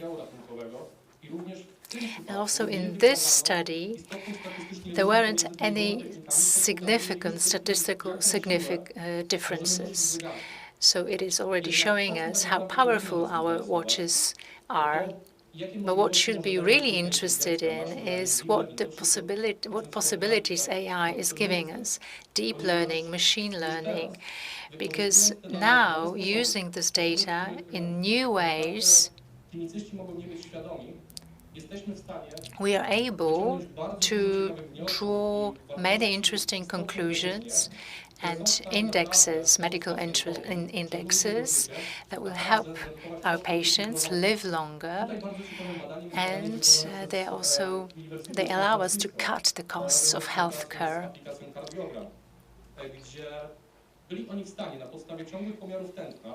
And here is an example of a study where algorithms of deep learning were created, and they were very effective in pre-screening diabetes, high cholesterol levels, or hypertension. And for diabetes, this was 46%, for hypertension more than 80%. So for atrial fibrillation, for instance, based on heartbeat measurement, cardiogram proved that there's a possibility to replace ECG by our smartwatches, and the effectiveness can be even 96–97%. So to sum up, I would like to say that very tight cooperation between doctors, clinicists, data analyzers. We can use data that we derive from our phones, our watches, to improve the quality of healthcare, to be able to detect diseases earlier, and also to personalize therapy. And this will allow us to fill up the gap that is ahead of us. Thank you. Serdecznie. Thank you very much. So we can sum up that the patient in the center of our attention. Ladies and gentlemen, the next presentation by Rafał Miazga, who's the head of Telemedical Patient Service Department in Diabetes. And the topic of the presentation, AI algorithm versus diabetes. Do they make a good team? Thank you very much. My name is Rafał Miazga, and as a director for patient service. We are trying to change patients' behavior, diabetic patients' behavior. We're using technology, so I would like to say a few words about this technology, maybe to answer the question whether algorithms of artificial intelligence and diabetes are a good match. But before I start, I would like to invite you to a 7-second break.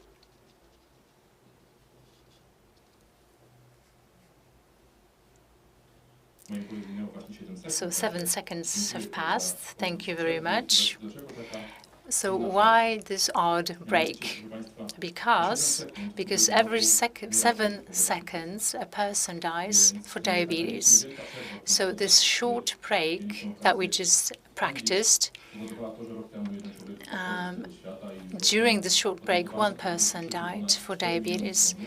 Last year, more than 40 million died for diabetes. In Poland, more than 9% of the population has diabetes. So, ladies and gentlemen, diabetes is a very serious health problem. And looking at the mortality rate annually, we could say that now we are all afraid of COVID-19. We have million deaths, but diabetes, the mortality rate of diabetes is 4 times higher.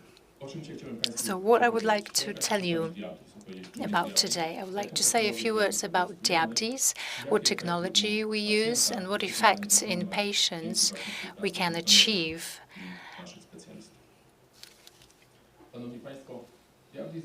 Diabetes is a telemedicine counseling center. We are based in Katowice, but we have patients all over the country. We are everywhere in the country where there is access to telephone, and more than 3,000 patients remain under our care currently. More than 50,000 patients use our solution, that is our mobile application.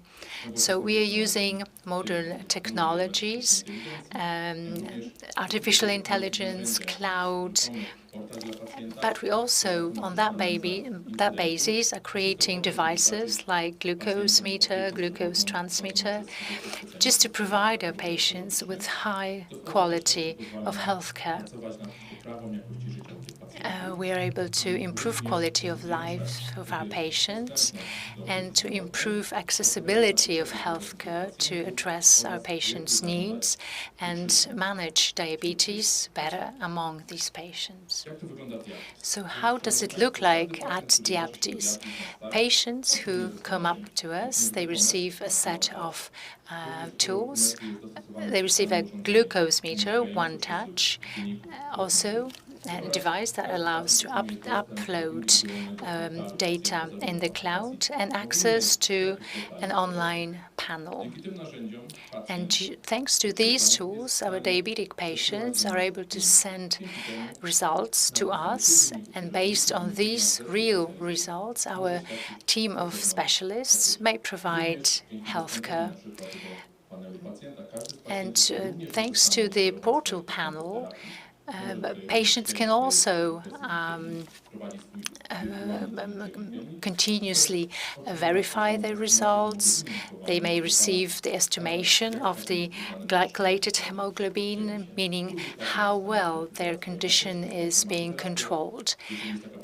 So they can also pre-order medicines, or they can make an appointment with a specialist.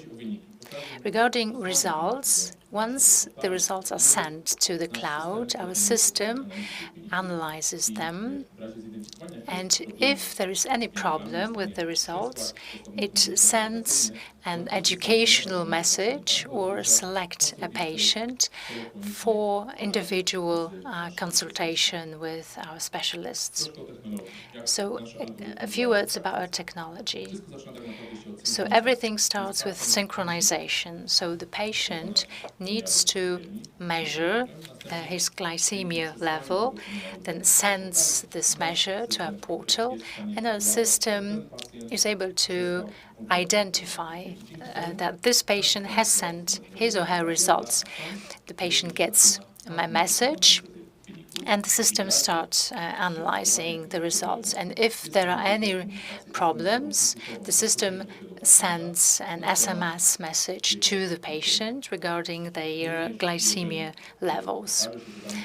Or if a patient requires a direct contact with an educator, they can be sent to the specialist, and the patient may be consulted by this educator. In the meantime, the system is waiting for another synchronization. Our systems work 24 hours a day, 7 days a week, and are able to analyze every result that is uploaded to the cloud.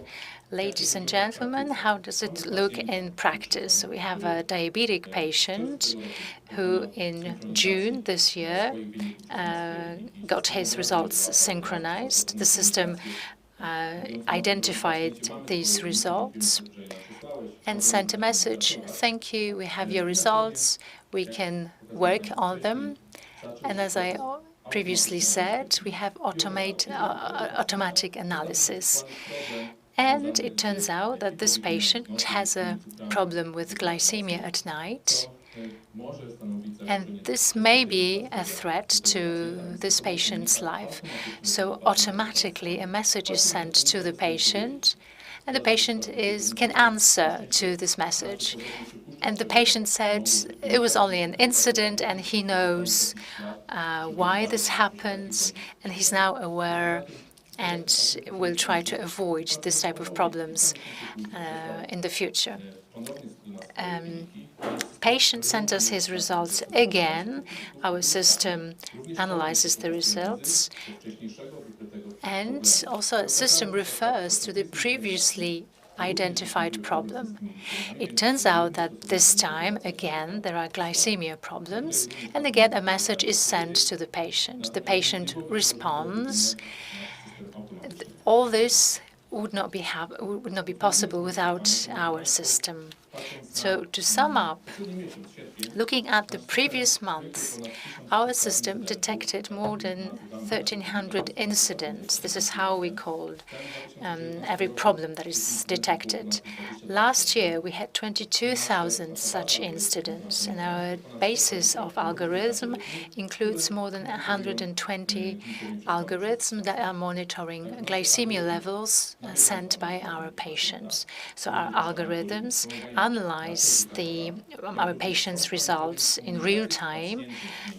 They are also supporting the work of our educators. They are communicating with our patients, and they enable frequent, continuous contact with patients. So answering the question whether AI and diabetes are a perfect match, the example of diabetes say, yes, they can be a perfect match. So thank you very much. If you have any questions regarding diabetes or our systems, you feel free to contact me via email or telephone, and I will try to answer them. Thank you. Thank you very much for the presentation, which also proved the influence of artificial intelligence on doing good for our health. Thank you very much for all the presentations. Now we are heading towards the discussion panel, which will sum up the first session. So please welcome on stage. Okay. So let's prepare the space so that we could see everyone. And please welcome on stage Professor Izabela Sitkiewicz, National Medicine Institute, Beata Gładysz from DT Sales, also Professor Marcin Drąg from Wrocław University of Science and Technology,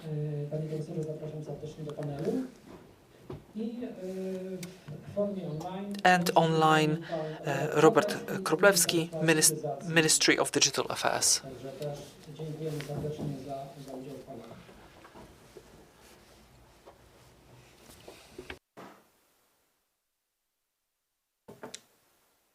Szanowni Państwo, Ladies and gentlemen, thank you very much for accepting invitation to this panel. The topic of data is being used in so many different contexts. This is some kind of drive for artificial intelligence, because this artificial intelligence is able to conclude from different, if it comes to access to data. We have been presented so many different examples. 100,000 images were needed in the analysis of tumor. I would like to ask one question, and I would like you to answer this one question. The question is this: why this access to data is so difficult and not so obvious? And I think it would be impossible in our Polish circumstances to get access to so many data. What should be changed to make those data easier to access? How to maximize the benefits from artificial intelligence? What do we need? Do we need changes in regulations, legislation, or maybe more cooperation of interested parties, or more education, good practices, or maybe something else? So let's start with Professor Sitkiewicz. So where is the problem? So that we could understand the challenges easier. And what do we do to make this access more available? This problem has got many different levels. I think it's impossible to explain it simply. I think that, from my perspective, there are two main categories of problems. First category, these are the medical data from patients, and we'll talk about it in a second. But a huge number of data is generated in experiments, and those data are used in numerous ways. For example, to push the knowledge forward. And on the basis of those generated data, there are publications published, and every person who is generating that data wants to have the best publication. So, of course, we need money to generate those data. So we need publication to get money to generate even more data. And that's the problem of sharing those data, how to share it. Before publication, of course, for example. Of people who are dealing with research, they've got some data because they met someone in the past and they were talking about a certain topic, and who is going to be mentioned in the publication, who is going to have profits from it. And very often this is a difficult and unsolvable problem, because it's about prestige and money, patents. If it comes to patient data, I think what we need is the answer: who owns those data? Are they patients, or maybe the person who changes the data? If it comes to health data of a particular person. In United States, there were some cases and of scandals, of gathering data from Native Americans.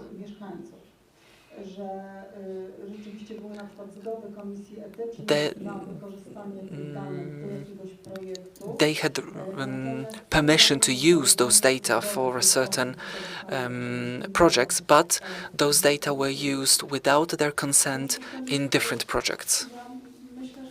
That's why I think it's not the question of what is needed to get access to data, but also we need to answer a question, a fundamental question, and creating a certain system of gathering and publishing data, and on what rules. Because right now, especially in Poland, it's not clear or regulated. Thank you very much.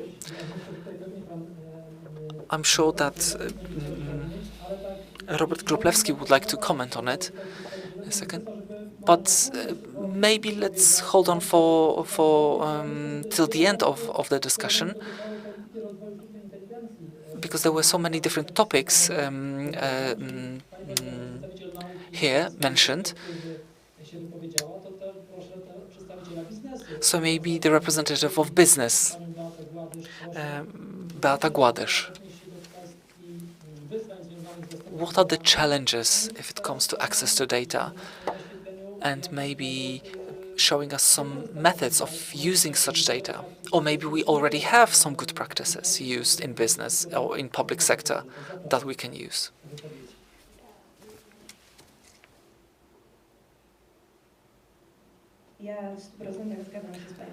I do agree with Professor. It's a very complicated issue. From one example of Medicover, startup Medicover, we, in our center, specializing in sport medicine, Rehasport, because this is the group of specialists recognized around the world. These are, professors which are known all over the world, and it turned out that one of the problems of data, access to data, is also wrong designing of systems that are being used in medical centers. Because all those regulations are so complicated, we approached to this idea that we wanted to create a software interface on the basis of those documents. However, as research show every year, this is one of the top reasons of burnout of doctors, of physicians, because those solutions, they do not streamline their work. Rehasport started cooperation with a startup from Poznań. It's a very local cooperation because Rehab is also from Poznań. And in consequence, we started the cooperation 4 years ago by making simple surveys. Right now we've got a lot of different customers, and we emphasize what we can do in terms of IT and how we can streamline this work of different units. And those solutions support these solutions using AI. They support the imaging system, but also physiotherapy and managing the unit, medical unit. And we've got some other plans. We've got a unit in San Diego, United States, in US. And I think that this is the first step towards designing the systems in a different way, which is going to help those units use the data more efficiently. If it comes to regulations and legislation, An interesting example is from Germany and France, because these are two completely differently designed systems. In France, there is a national platform which allows gathering data with respect to being used by artificial intelligence. In Germany, it's a different idea. This is a organization of local units, and in this case, an important partner is in both of those systems is local government, so the ruling. So definitely these are good partners which those big changes could not take place. And these are the only projects which have access to huge data and on the basis of which we can create new solutions and publish them. Thank you very much. I noticed two things: good designing of systems on the level of public health, and also national websites or platforms. And Professor Marcin Drąg from Wrocław University of Science and Technology. Can you give us some kind of a diagnosis of this situation and recommendations what to do with it? Ladies and gentlemen, yes, for many, many years we have been working with sensitive data. Most of our projects are international projects. Several years ago, we took part in many workshops in the United States, and we adopt different solutions that we use in our group and also among different groups. It's a little bit changed nowadays, but we can see some benefits and disadvantages of this pandemic. The most sensitive data, we never send them online. We always visit a particular city, and they would never even think about using one of the most dangerous sources to send data. But I'm talking about like final results. It has changed a little bit nowadays, but one of the disadvantages is that those projects stopped a little bit, slowed down.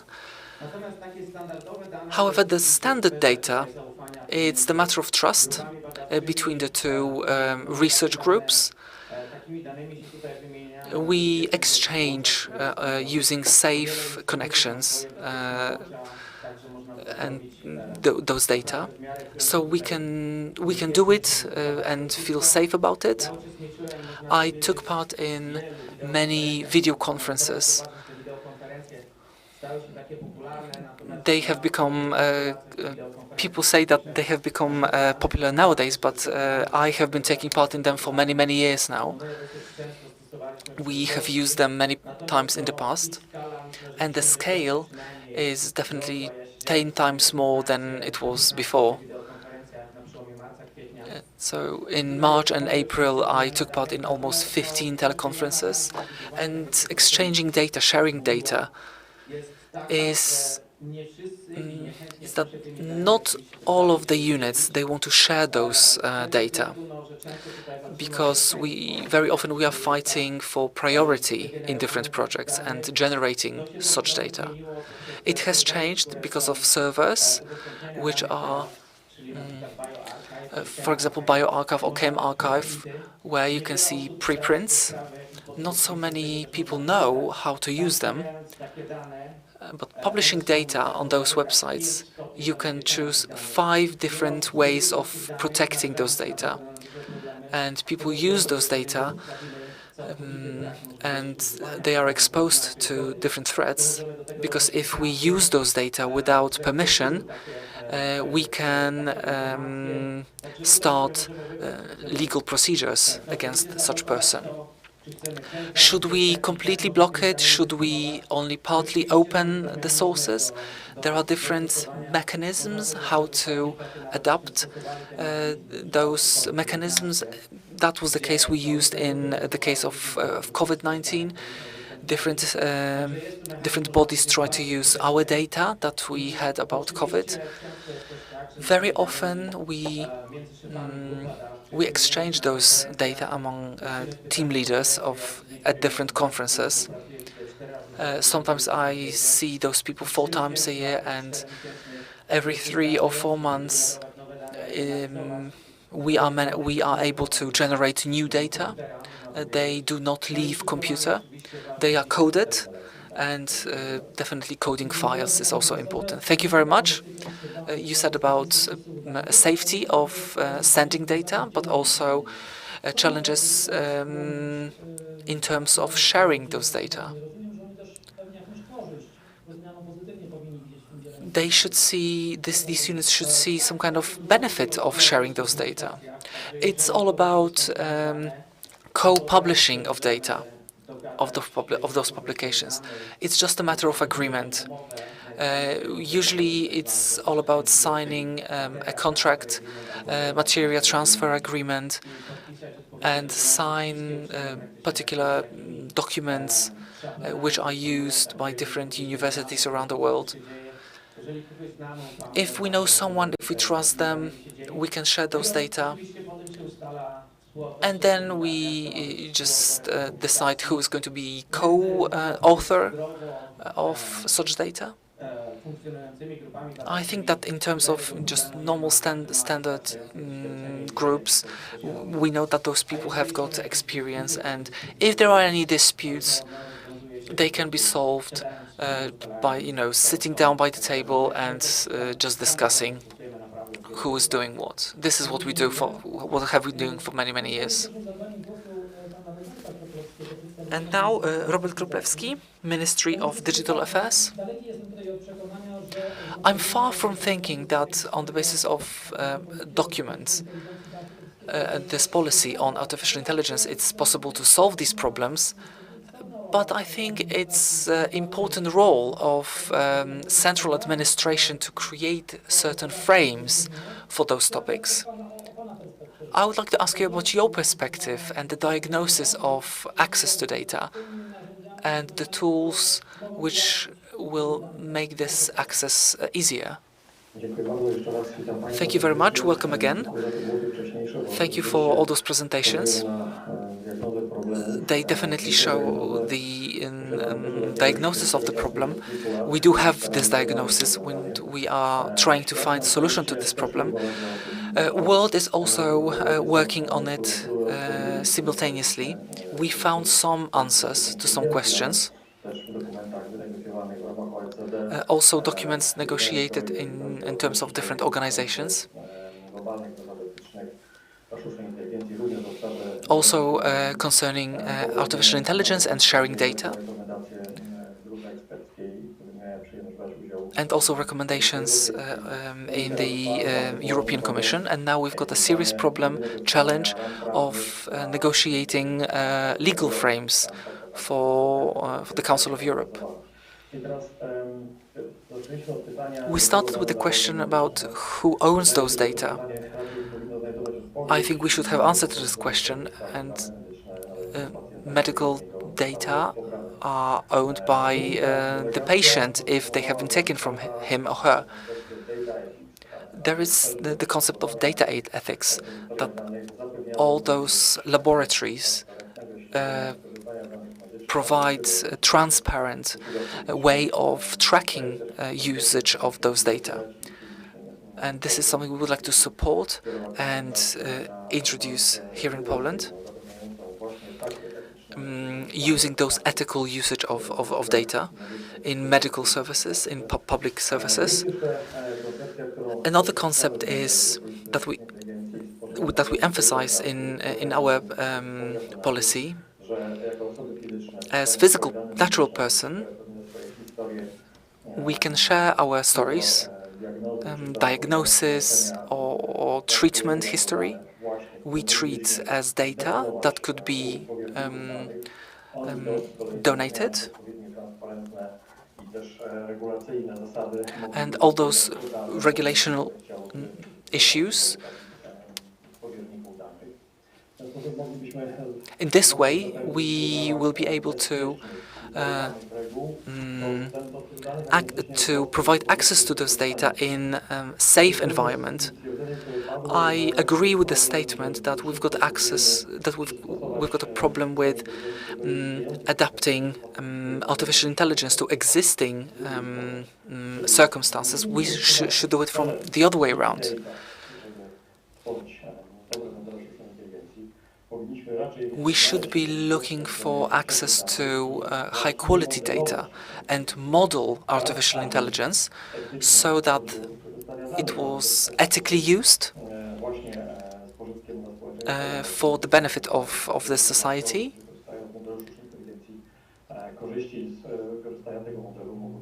And the benefits of using this model would be trustful on the one hand and transparent on the other hand. And they would definitely influence the economy. If it comes to those units which say that they gather data, I have to say that they are wrong. No law system in the world says about owing data, personal data. The only problem is the access to those data. If certain units, they don't want to publish their data, even to trusted partners, so those units, they will fall into innovative debt because they are not going to use the data they have for the development of infrastructure, but also they have negative impact on the whole economy. That's why in our policy on artificial intelligence, we created legal frameworks of a different, some kind of club of experts who take part in this, who share those data, and this club will be able to share data of those people taking part in it. This will definitely allow us to use unlimited functions of reusing data, which will be used to build cooperation, and the competition is being moved to creating best know-how or building intellectual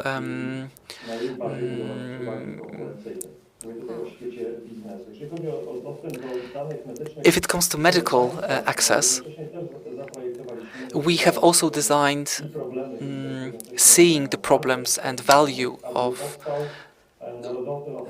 a national operator of medical data.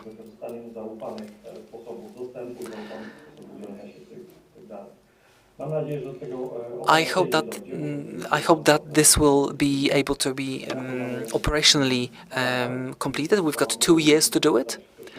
I think it could be developed earlier, but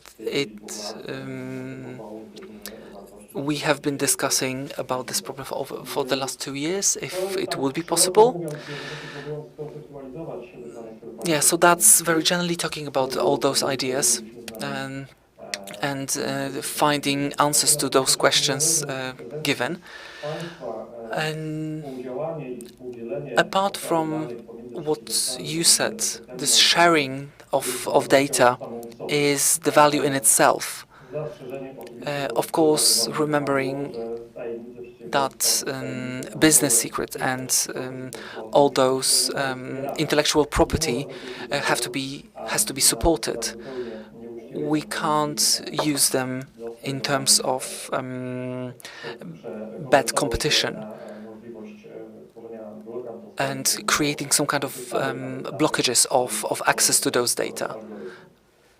created by algorithms. This is what I can say if it comes to what was talked about before. Thank you very much. A lot of different topics, very interesting topics. We don't have so much time to talk about it, but let me just summarize it. Legal frameworks, online database.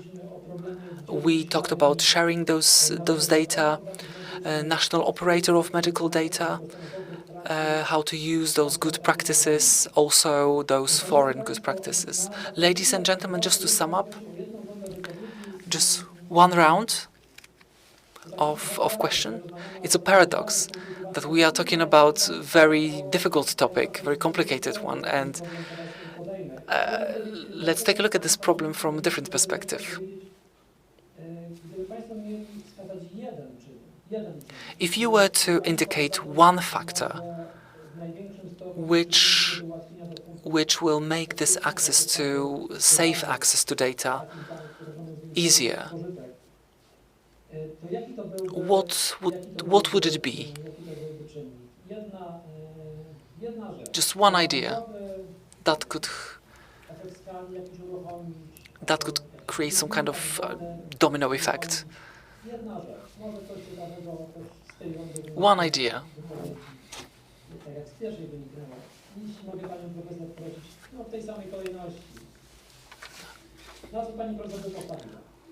What would you say is the most important factor? Oh, it's a very difficult question. If it comes to medical data, I think legal frames are the most important one, and drawing limitations and for the space that we move in. I think responsibility and ethics. Legal frameworks are one thing, but we as patients and as entrepreneurs, we know that we know the possibilities that technology gives us, and we should decide how we want to track the data that we provide, and what to agree to and what we should not agree to, using all those available tools. So all the sides, all the perspective of responsibility.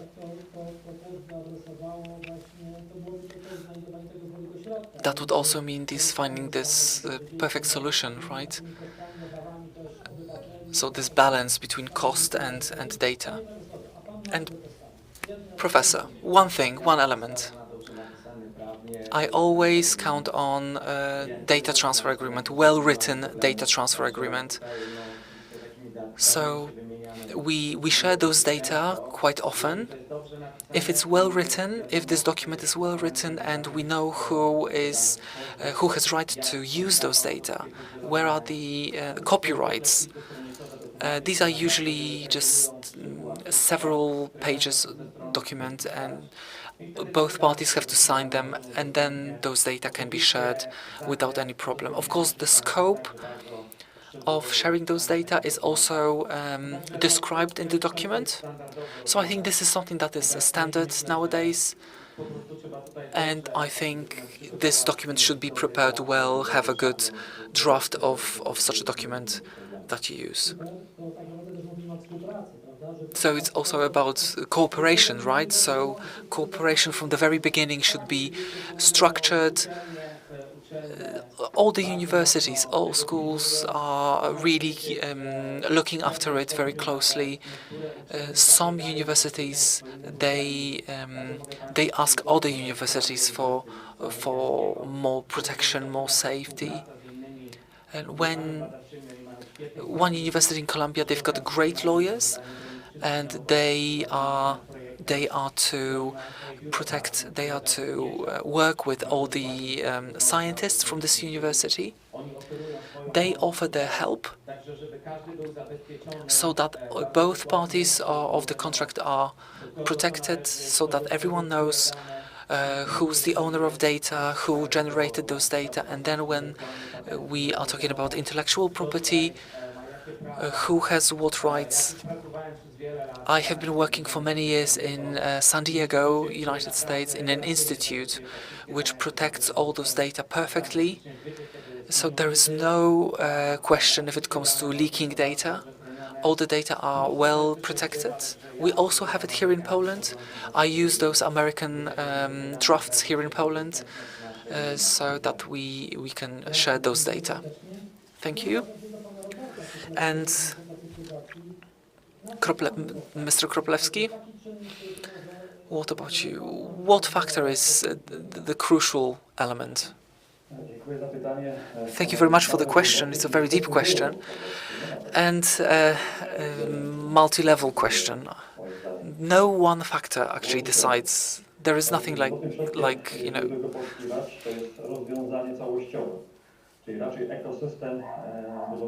golden means. Yeah.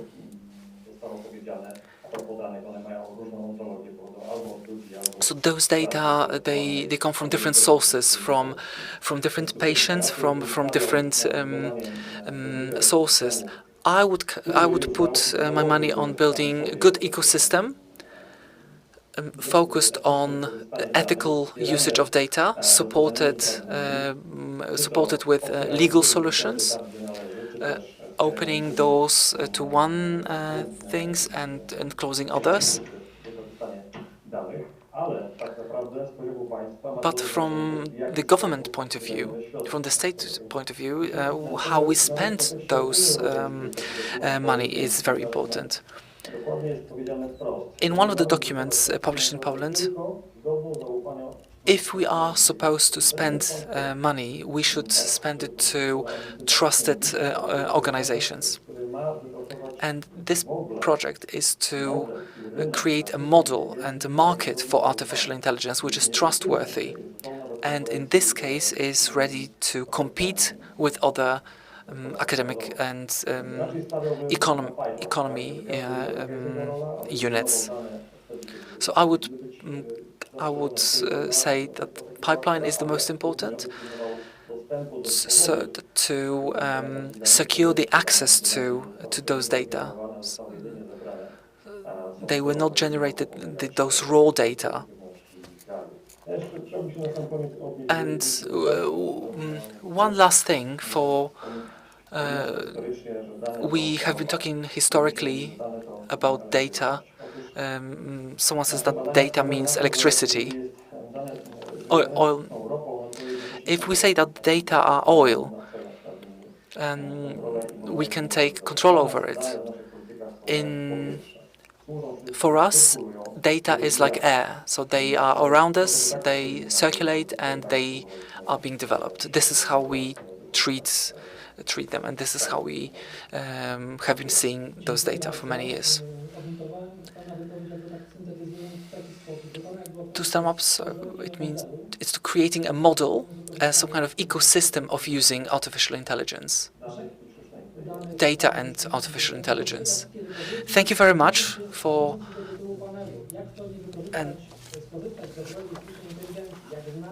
how to take full advantage of AI, how to strike the balance between benefits and costs.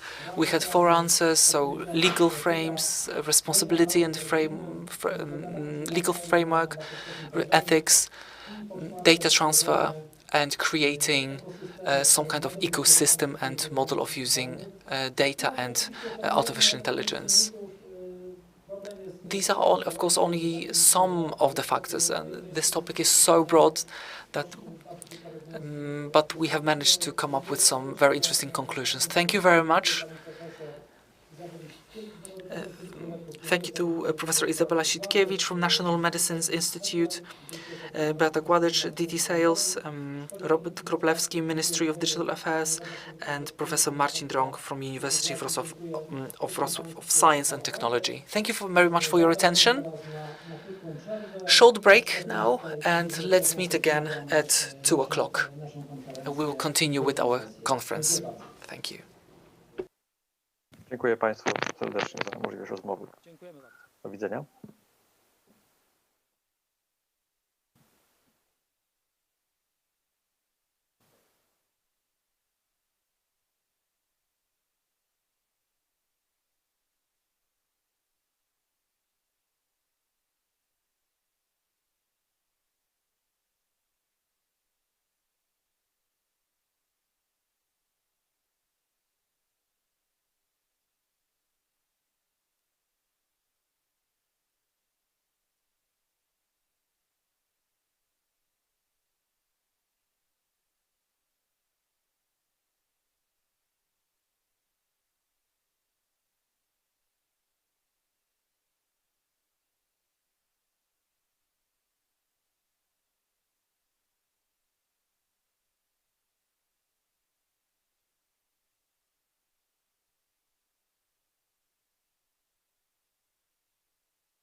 Jest nie online, tylko tutaj.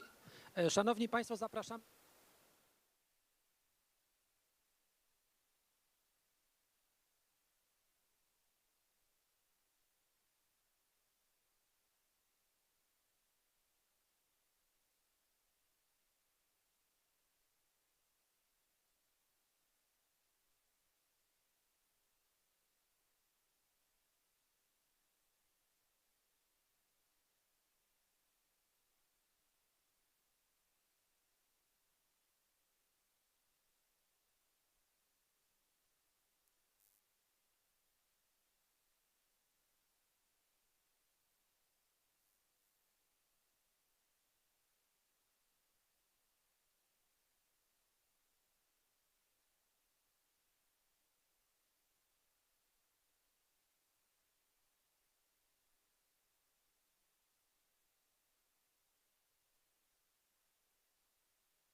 Szanowni Państwo. Ladies and gentlemen, I think we can start after the break. Welcome again. Ladies and gentlemen, our first presentation after the break is a presentation by Professor Nitesh Chawla from University of Notre Dame, Indiana, USA, and the topic Equitable AI for Common Good, Advancing Health and Well-being. Good morning, Mr. Professor. Thank you very much for accepting our invitation. We are very glad that you are with us, and the floor is yours, please. Thank you so much. Thank you, and good morning. On any other given day, I would have preferred to be in person in the beautiful city of Wrocław with all of you, but hey, today it's the let's go through it virtually, and next time we shall get together in person. So again, thank you for the kind invite to speak to you all. And today I'm going to sort of talk about, as we imagine AI and the frontiers of AI and data science, and a very important topic that we are thinking about, health and well-being. What can we do to make it equitable AI, which advances the common good of humanity in many ways, which helps serve the underserved populations of the world, helps serve the marginalized communities of the world. So, and I'll share with you some of the research that has been going on in my center, in my lab, etc. So first, I'll share a little bit about a new institute that we have just formed at the University of Notre Dame. It is called the Lucy Family Institute for Data and Society, and I was appointed as the founding director of this institute. So the vision that I'm creating and I'm carving for this institute is that I would love to be able to see that the Data and Society Institute tackles society's most pressing questions in its pursuit to be a force for good. And as we think about the pressing, and that's where we think about it as an institute for data and society, where we would talk about what kinds of data we can get, what kinds of data we can collect, what kinds of algorithms we can develop, however, with a purpose. The purpose being what impact we can generate. And we want to also truly build a model for interdisciplinary collaboration. None of these, even though I'm a computer scientist, and I would love to be able to say that innovation is all about technology, but innovation is about people. And then how do we develop a model where we can think about trusted data, where we can think about dignity and integrity of the social actors that we are working with? And how do we then truly think about how data and AI can come together to answer those questions? So those are the things we're trying to develop, and I would welcome any ideas, thoughts, or interest in collaboration that you may have with this new institute. It's only a 2-month-old institute. I was recently appointed as a director, so we are really at the grassroots phase, and we have a significant, it's an endowed institute, so we have a significant funding from from a family to set up this institute. So some of the research directions that are in play in my lab right now, we think about AI and ethics, we think about biosystems, we think about fundamental algorithms and methods. There's a lot of work on health and well-being as well, and we look at neuroscience. So we have a very wide sundry of interest in terms of when we think about AI algorithms and network science. Today, however, I would focus more on the topic of health and well-being right here. This will be the focus of my topic as we go through the journey. So as we imagine health and well-being, and as a lot of these speakers before me today and after me today will talk about, that technology is transforming things for us, right? It is, if you imagine, there's the new updates on Apple Watches and Garmin's and Fitbits of the world, and now we can capture our oxygen levels and do EKG or on a watch, and there are other things that are happening. So there's a lot of technology is far outpacing what is the society's ability and human capacity to absorb and adopt change. So if you think about health and well-being, yes, we have ways to monitor these things. We can do telehealth. We can do these things at home. Are we able to adopt and affect a change? That is important. What does it mean to be able to monitor? And then secondly, as these devices and wearables are becoming popular, are we reaching to the marginalized communities as well? Or is it further increasing the disparity, further increasing the gap between the haves and have-nots? So is it really good? And then the other thing that we have to think about is not only the impact on society, that do we have the people who have the responsibility for gathering and managing intelligence? Are we respecting the data? Are we respecting the privacy? Because these are complex things. When we think about data and AI for health and well-being, these are complex things because what does it mean to be successful?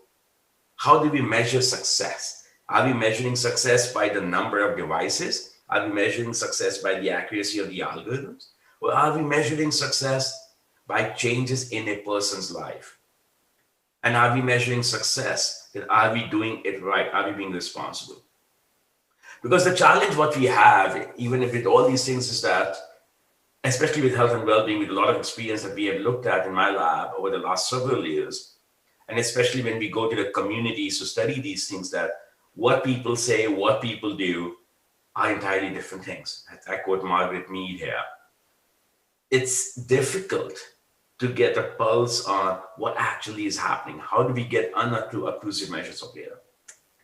So if we imagine the way the healthcare system is going, if we are today in a very diagnostic process, imagine a journey of whether it's in the I'm representing the American system, but I'm sure it's the same in the Polish system as well.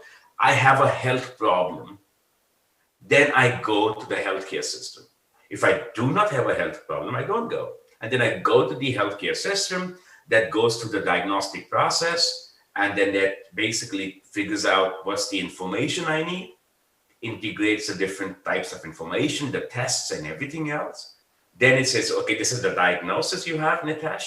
So because you came with some symptoms, the physician speaks to you, the nurse speaks to you, we collect all the data, do all the testing, and then we come up with a working diagnosis, and then we communicate the diagnosis, and then we say, okay, this is the diagnosis, this is the treatment plan, and these are the expected outcomes, and off you go, Nitesh.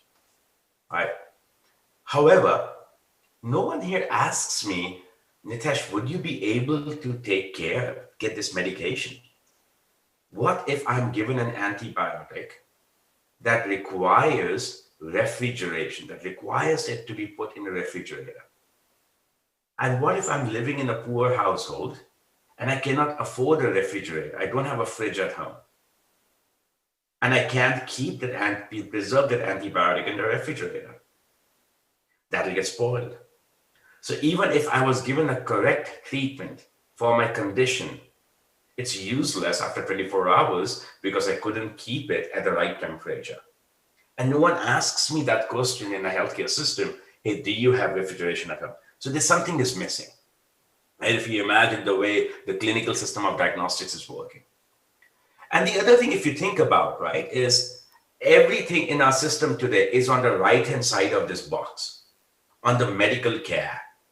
Once we have certain conditions, I can walk into my physician's office and I can get a medicine, I can get surgery done, I can get something done.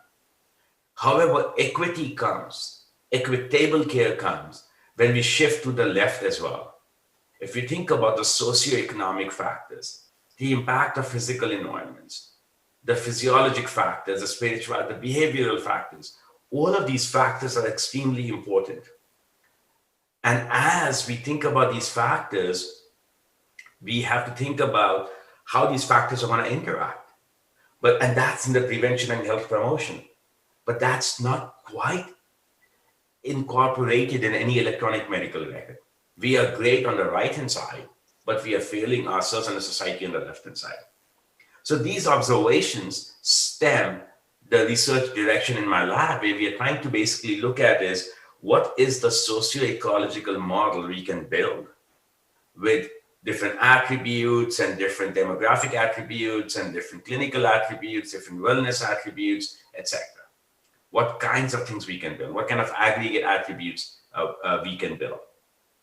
And so that's where, if we start with an individual, you have my genomic data, my genetic data, and then you round it up with my family and my other information, and then you could incorporate the clinical attributes, then you incorporate the wellness attributes, then you incorporate the administrative attributes, etc. So healthcare is complex because even if you want to do something, if there's no policy change associated with it, there's no downstream effect. And if we do not understand the individual to get that left box, what are the behavioral side, what is the socioeconomic factors, the medical care may not achieve its objective. So as an individual, you have to get me in my entirety. that is when AI is happening for health and well-being, when we can go down to the individual level and make it useful. And the reason it's important is, as we imagine the factors that affect my health, vast majority of the factors are related to my environment, my socioeconomic factors, my health behaviors, etc. Very smart, and then other factors are my access to healthcare, etc. But if my socioeconomic factors and the knowledge of the environment I live in is not captured, if my physician is not aware of these things, how do we affect change, given that these factors affect my health? So something that we started to develop as a first aspect in my research program several years ago, I asked a simple question. Imagine if I can go to my physician's office and just get one answer.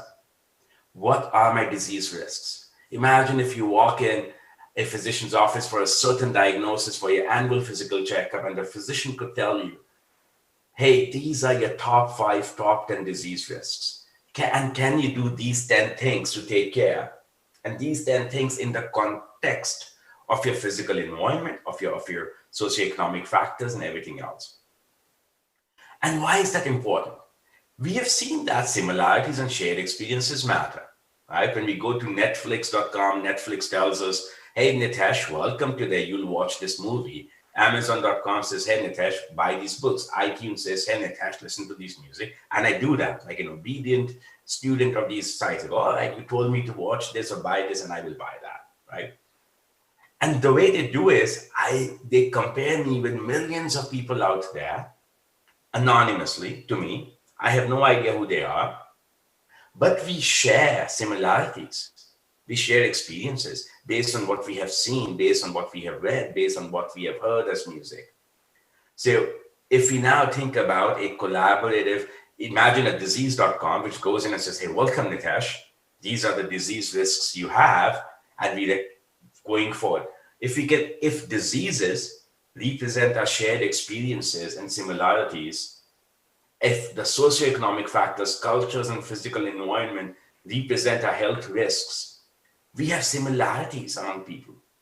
Why can't we pool in all this data anonymously, respecting the privacy, and say, hey, these are the actions you may take based on the risks that you may have going forward? So I'm going to talk about some of the aspects that we work with. So we have developed a lot of these algorithms and systems that have been published and received best paper awards, and we have published them in best machine learning, data science, data mining journals and conferences, as well as published in top medical journal of internal medicine and in medical informatics journals as well. We validated. So then what we have done is that the proof is in the pudding. We have a last mile challenge. So we decided to develop an app for successful aging. And what we realized that it was not about technology, right? So we went through this design thinking phase with the seniors to understand who they are. Because if I have to be able to create a meaningful change in their health and well-being using AI and data, I have to know who that person is. Because then we can personalize to that. And what are their challenges? And what they told us was, we went through multiple of those sessions. We became social scientists. And I do believe health and well-being is not just an AI technology, and it's not even just a medicine thing. We need social scientists and anthropologists, sociologists, psychologists, all working together. Only then we can affect a meaningful change. So we went through different aspects of it. And then what we built was an application where we incorporated things that mattered to the population, from nutrition tracking, medication management, pain, lifestyle journal. And they loved it because it represented their journeys. It represented what mattered to them. Another application that we've been working on is tackling the issue of infant mortality, right? And what we found in the state of Indiana, or even in the United States generally, a significant portion of women do not receive prenatal care or receive late care. And as a result, there's a high rate of infant mortality. Even as a developed country like the US, we have 8%, infant mortality rate is about 8%, which is not a good number, right? And the preterm birth rate is about 11.4%, which is also not a good number because it increases the risk of morbidity and mortality. And the infant mortality rate in the US is higher than in other developed nations, right? So when we think about from that perspective, about 38% of women in Indiana receive no prenatal care in the first trimester.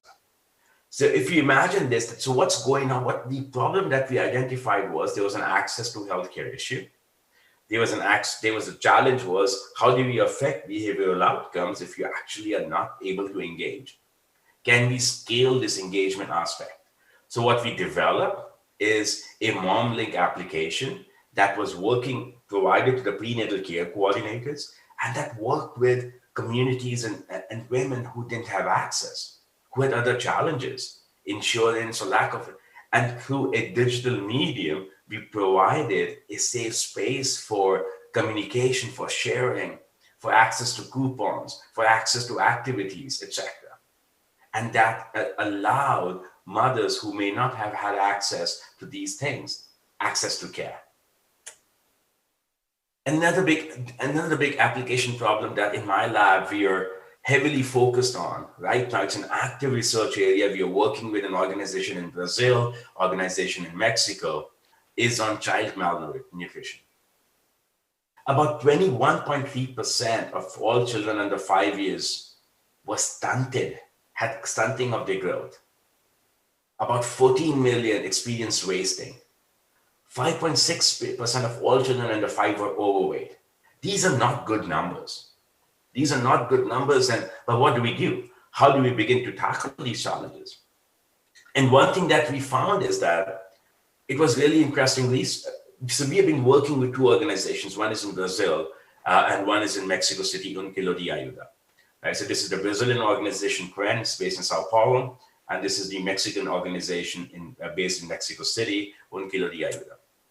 And what we found is, it is not just about the nutritional programming a child receives. It's not just about going there and saying, hey, these are the food packets that one may take.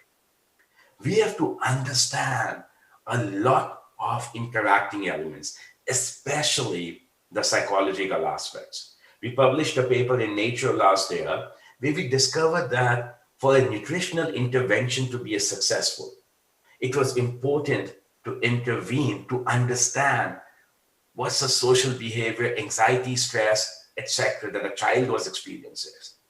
If those could be addressed, then the nutritional intervention was important. So if we have to tackle childhood malnutrition, childhood obesity, stunting, wasting, it's not just about donating $1 and providing a food packet to that family. No, there's more. There's layers of socio-behavioral aspects that become important. And AI, technology can do it because AI has shown it can put all the data together. And what I challenge all of us is to think about is, instead of developing AI for marketing or AI for more web clicks, AI for monetizing every user impression on a website, let's think about what can AI do to solve or help solve the malnutrition problem that a large portion of the children, and this problem is more lopsided in the developing world. So if you go to the underdeveloping or underdeveloped worlds, so how do we address those and what kind of challenges we can take into account? So something else that's happening right now is that there's this big movement of quantifying self that people are going in. But when we think about this movement of quantifying self, what can it tell us about us, right? So we are going rapidly in this quantifying self movement. This is my last couple of thoughts here that I leave you guys with is, because my 20 minutes are coming to an end, is as we collect all this data, what can we learn about individuals, our job performance, our mood, and our well-being states? What can we learn? And we have a significant funded project where we are capturing this data to try to understand what does the physiological data and attributes tell us about individuals. If we collect my resting heart rate, my steps, and everything else, what can you qualify about me? Right? We have my watch will tell me my number of steps, my heart rate, my sleep, etc. But what does it mean truly? Right? What does it mean that what can I do? So as we are imagining a journey towards this AI and health and well-being, we have to ask ourselves, what is the qualified purpose for quantifying us as an individual? And finally, what I would add is that I would end with is when we're advancing the common good, it's not just about data and models. It is about meaning. What does it mean? How do we qualify? And that to me is the frontier of AI challenge for health and well-being, because we have to shift it towards health promotion, individuals, behavior, societies, communities, versus a reactive healthcare system. And I'll stop there. Thank you. Thank you very much, Mr. Professor. Thank you for this really comprehensive and inspiring presentation showing how AI can influence on different aspects of human's life. Thank you so much. Thank you.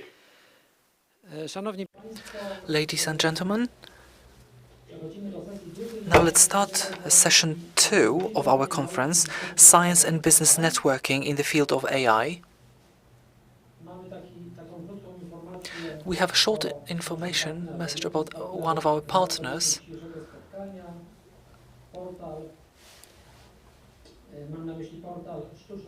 Website Sztuczna Inteligencja. If you have time, just take a look at the website, try to use it.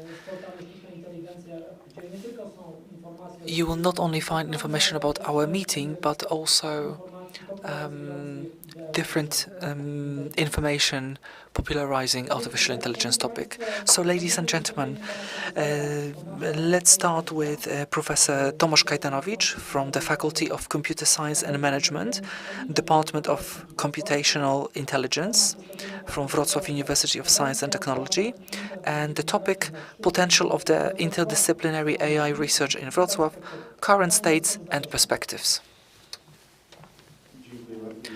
Thank you very much. Hello. Good afternoon. My presentation is going to be definitely more down to earth.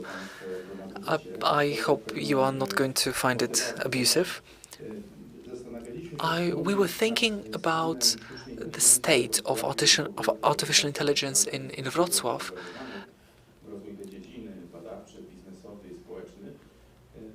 How we could transform AI for our common good. And the best thing to do is to do what you do best. So let's take a look at the scientific level and let's see what we can transform. So first of all, I have been working in AI for over 15 years. It's a very practical presentation. So we've got 3 points to talk about. First of all, we're going to talk about science in Wrocław, but not specifying advantages and disadvantages, but what's the state of it? Seen through the perspective of a scientist, so someone who reads the results of research. I think it's going to be the easiest idea, the easiest way to present it. Then we are going to talk about social intelligence in research and then the perspective. So let's just imagine a simple situation, because it's interdisciplinary element. So the artificial intelligence can be treated twofold. First of all, we can analyze artificial intelligence, be more efficient, find some new models more quick. And on the other hand, we can carry out research on different disciplines using artificial intelligence. Today, we have said a lot about artificial intelligence. Probably about 90% of artificial intelligence is about working on artificial intelligence, and the rest of it is working on artificial intelligence. What about Wrocław? Let's see how it looks like in Wrocław. We've got many units which generate knowledge and science. From the perspective of Scopus, this is a special tool, European tool provided by Elsevier. We've got 52 units. But the number of publications generated is various. 95% of those generated goods come from those 10 contributors. And as you can see, the numbers of publications. As you can see, it's constantly increasing, the number of generated knowledge, of course, in the form of publication. And I know that, the number of publication is not the most important thing. However, we are trying to find a critical mass. So we are definitely increasing. Since 2020 is not has not finished yet, so we are waiting for some more data. As we can also see, there are different disciplines which were more stabilized and are going to decrease. It's physics and astronomy, but also engineering or engineering sciences and computer science, which are constantly increasing in terms of generated knowledge. And that's Wrocław. We are only talking about Wrocław now. So we said that in different disciplines, in the 10 most popular disciplines, we talk about disciplines which are mostly used, which are more technical for Wrocław. So let me just read them. It's engineering, medicine is second, physics and astronomy is number 3, chemistry, knowledge on materials, in IT, biology, agriculture, and environmental studies. So as you can see that we can emphasize this scientific character of those works. But let's try to break down these disciplines. We know who does it, right? We've got 52 units. We know what they do, how much they do. And we know who does it, we know what are the disciplines, but let's try to focus on artificial intelligence. So let's take artificial intelligence from all of those things. It's very difficult to say, to analyze all the works and find elements of artificial intelligence in it, because it's really impossible. There are thousands of those, tens of thousands of those publications. And we have prepared these analyses, especially for this occasion. So if we asked, how is Wrocław doing in artificial intelligence? So using one of the elements to express that kind of data,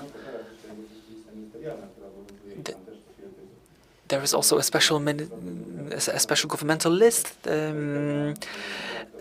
listing different people from science. But let's go back to the main topic.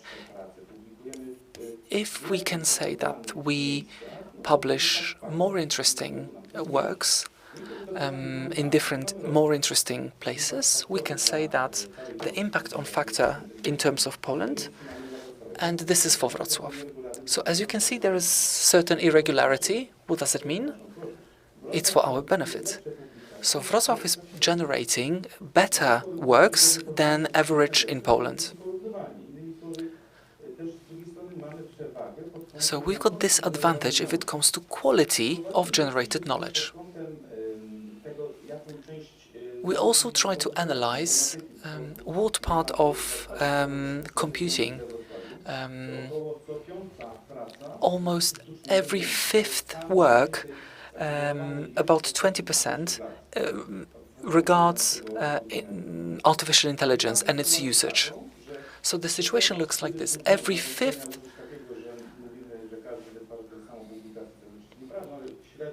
So on average, we can say that every fifth scientist in Wrocław knows something about artificial intelligence and publishes better works than average in Poland. And we can say that this is a huge capital.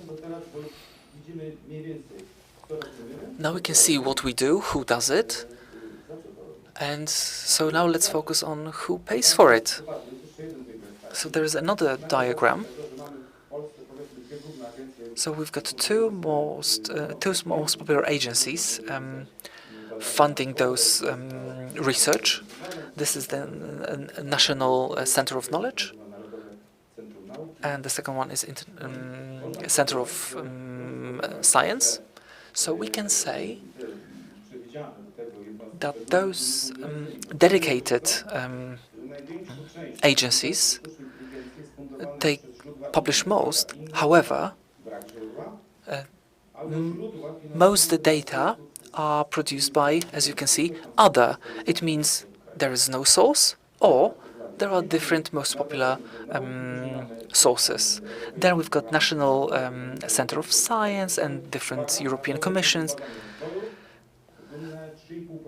And 3.5% of publications are published by Institute of Knowledge.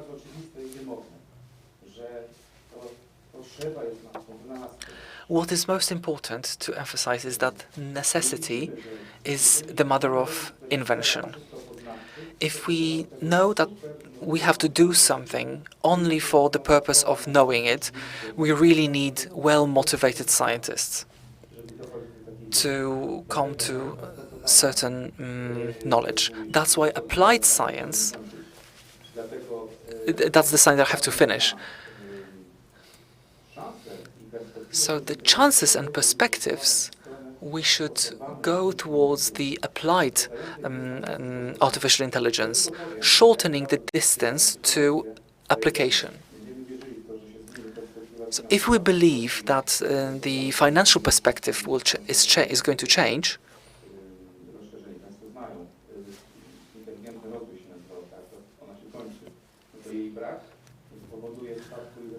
so if this institution is down, we are definitely not going to suffer from it. To sum up, you remember this diagram, right? And let me just talk about it more extensively. So using those disciplines requires more broadened perspective. What we have to remember is, if we want to go forward with the artificial intelligence, we have to specify our priorities, our needs. Then we have to think that we are not doing it for the sake of it, but it has to be practical on different levels, in different levels, such as business, for example.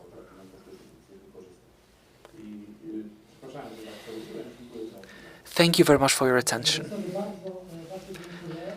Thank you very much.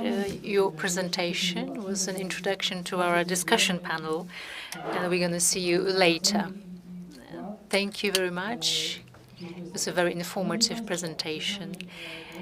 And our next presentation, this time in an online formula, Aleksander Buczkowski, Senior Manager, Drone-Powered Solutions, PwC, and the topic is Role of Drones, Computer Vision and Machine Learning in Assessing the Quality of Road Infrastructure. Thank you very much. Can you hear me well? Perfectly. Great. Can you see my slides? Great.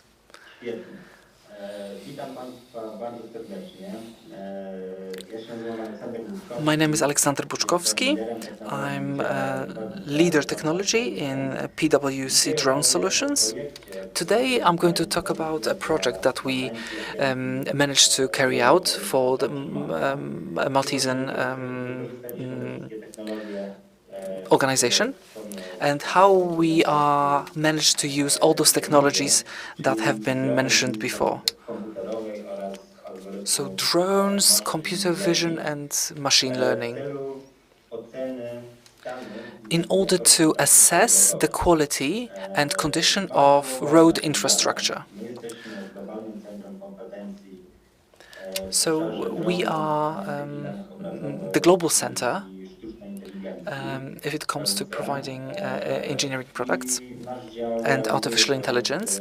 We carry out projects for all customers for PwC all over the world. And we had some more time to spend at home in recent months. We are all over the world, located all over the world. We spent some time in Malta, where, as you know, as a beautiful island, if you had the possibility to drive your car, you could notice the terrible condition of roads. Those conditions are really, really bad. And thanks to our project, the condition is increasing. The Maltese government decided to finance a 7-year program to rebuild all the roads around the island. There are almost 2,500 kilometers of roads.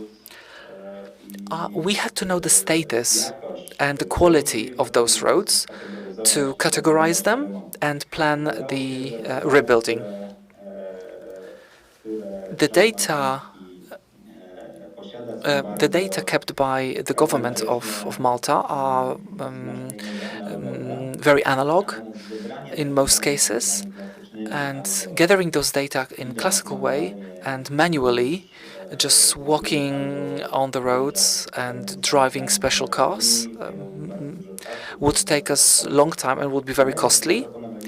We decided, we recommended doing this task using drones,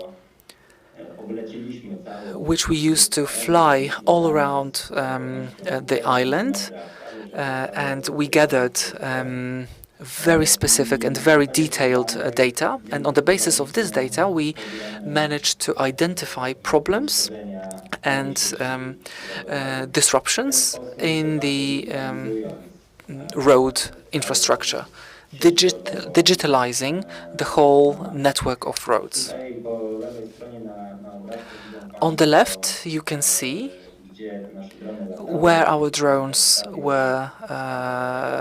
flew, and on the basis of the images taken, we processed those data, and we managed to come up with very high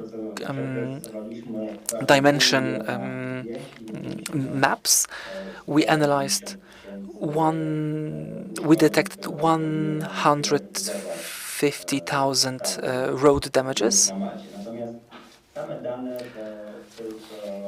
The mere data is just the top of the iceberg. So if to use them correctly, we had to come up with a whole methodology of using those data, and on the basis of the character of those data, on how to classify those roads, every single road, on the basis of detected damages. Let me show you in details how it looks like in practice. Now you can see example our algorithms of machine learning.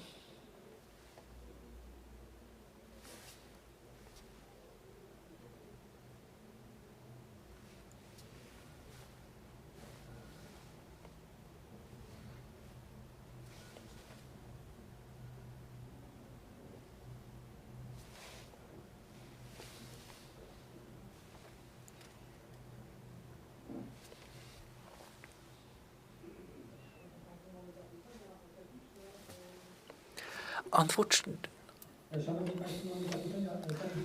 we are experiencing some disruptions, so please let's hold on for a second. Let's see if we can eliminate them immediately.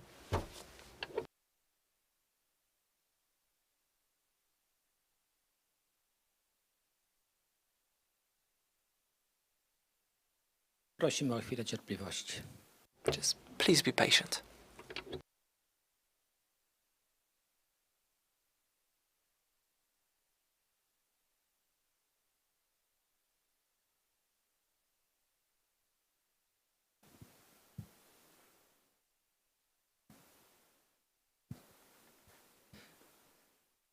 Szanowni Państwo, Ladies and gentlemen, let's go ahead with the next presentation, and then after eliminating next conference, we will come up with the second part of the next presentation by Aleksander Buczkowski.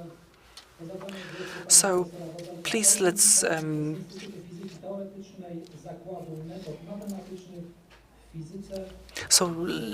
please welcome Professor Robert Olkiewicz from Institute of Theoretical Physics, Division of Mathematical Methods in Physics from University of Wrocław, and the topic Leopoldina Online, the platform for presenting scientific, archival and museum resources of the University of Wrocław. Welcome. I would like to thank you, thank the organizers for inviting me for the conference and allowing me to tell you some words about very ambitious project, which is Leopoldina Online. The presentation is in English because I know that we've got some guests from abroad, but I will be talking in Polish. The first slide, that's the title. As it was mentioned before by the moderator, Leopoldina Online, this is a platform for the integration and sharing of digital resources from many different areas of science, measurement, archival, and museums.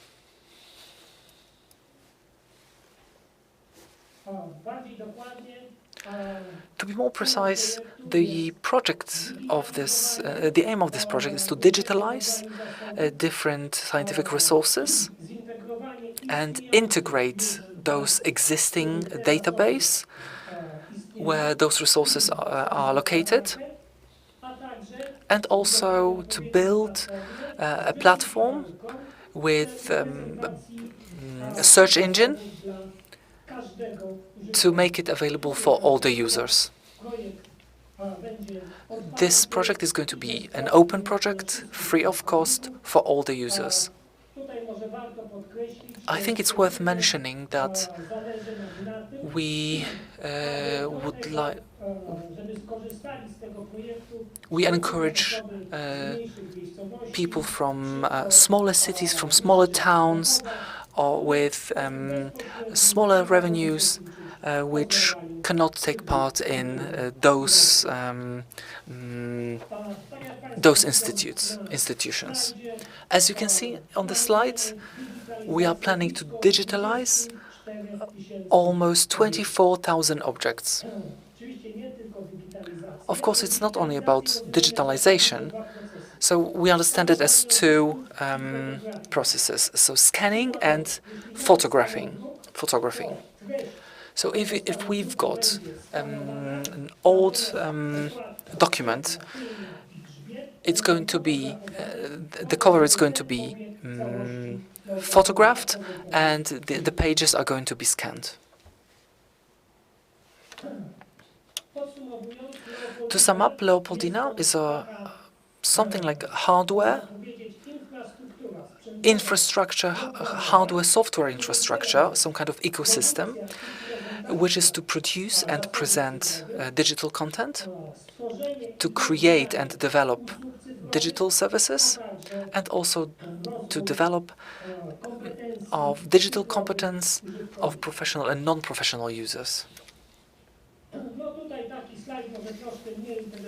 Maybe not so interesting slide, but it has to be mentioned on every official presentation. because this project is co-financed from European Union. The total cost of the project is 40 million zlotys, and the financing from European Union is almost 12 million zlotys. And the units taking part in the project, the most unique character of this project is the fact that we are combining resources from different disciplines, from different units. We've got different universities from Wrocław, Azon, a special website, also platform which presents works of students. We've got also library of university. We've got the different museums from Wrocław, different archives, and different units such as Library of Historical Institute, Botanical Gardens, and institutes dealing with different maps, geography, cartography. We've got the Library of Historical Institute and some other institutes units. And as I mentioned, Botanical Gardens. What resources are going to be digitalized and publicized? It depends on the unit. Botanical Gardens are proud to photograph and describe and made available on this platform. Cartography, as I mentioned, so those maps, historical maps, which are in our resources. Archive, these are going to be documents from the university, dealing with PhD thesis and different documents generated at that time. What is worth saying is that in this undertaking, we are trying to make our data meet the special standard which is used to share scientific data. And if it comes to digital services, we are planning to launch a special service as virtual transcript laboratory, which will allow to process a scanned document. And in this case, if we've got some very old document, we will be able to scan it and then interfere in the text.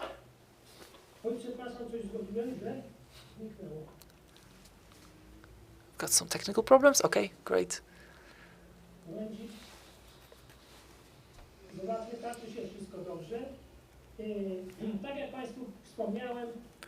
As I mentioned, this project is like building a special software and hardware project.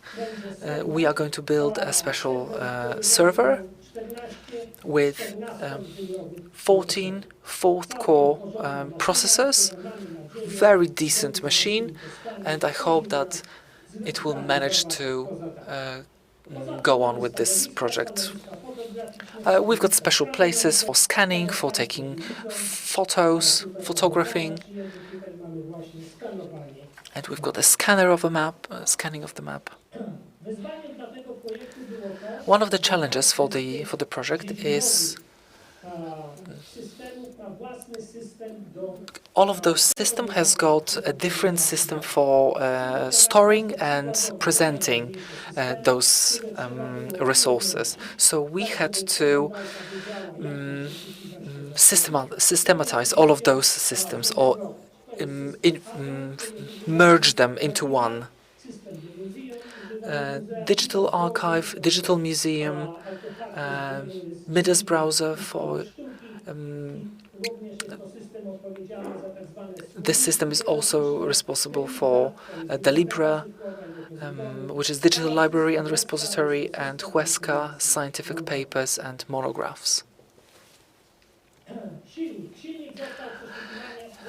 The engine of the search engine has been created in such way so that using advanced search options, users would be able to search by objects, persons, institutions, events, different collections.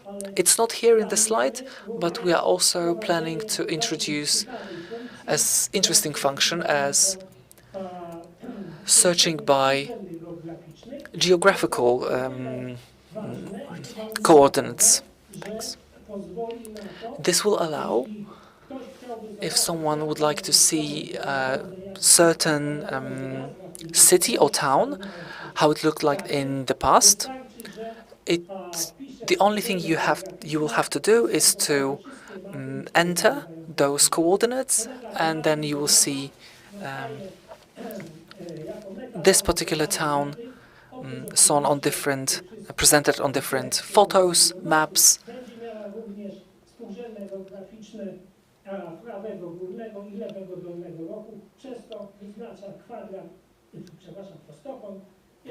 So all those data, all those coordinates will be analyzed, will be compared to the data in the database, and it will be presented.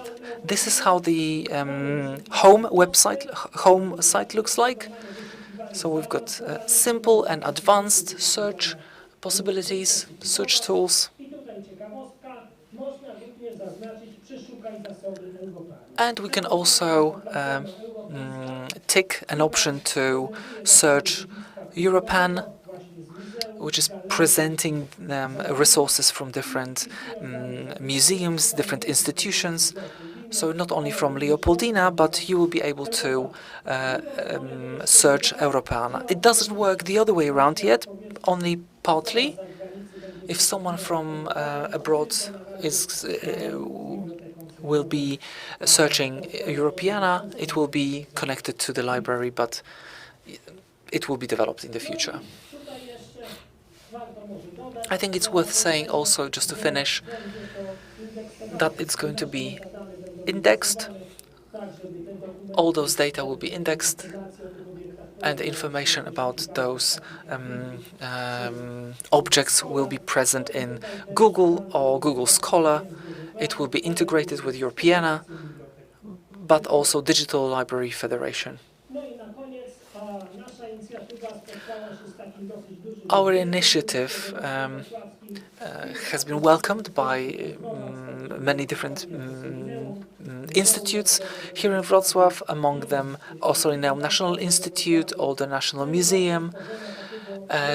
Those institutes are interested in creating GLAM services, galleries, libraries, archives and museums. Those units are interested in our experience in presenting such diverse resources. This is definitely something that not many institutions offer. Thank you very much for your attention. Thank you, Professor. This is yet another proof how much Wrocław is doing in the AI area. And now I'd like to invite our another speaker, Janusz Wróbel, Neurosoft, and the topic is AI, Cooperation of Science and Business Examples. Dzień dobry Państwu. Good afternoon, ladies and gentlemen. Thank you very much for the possibility to present our experiences.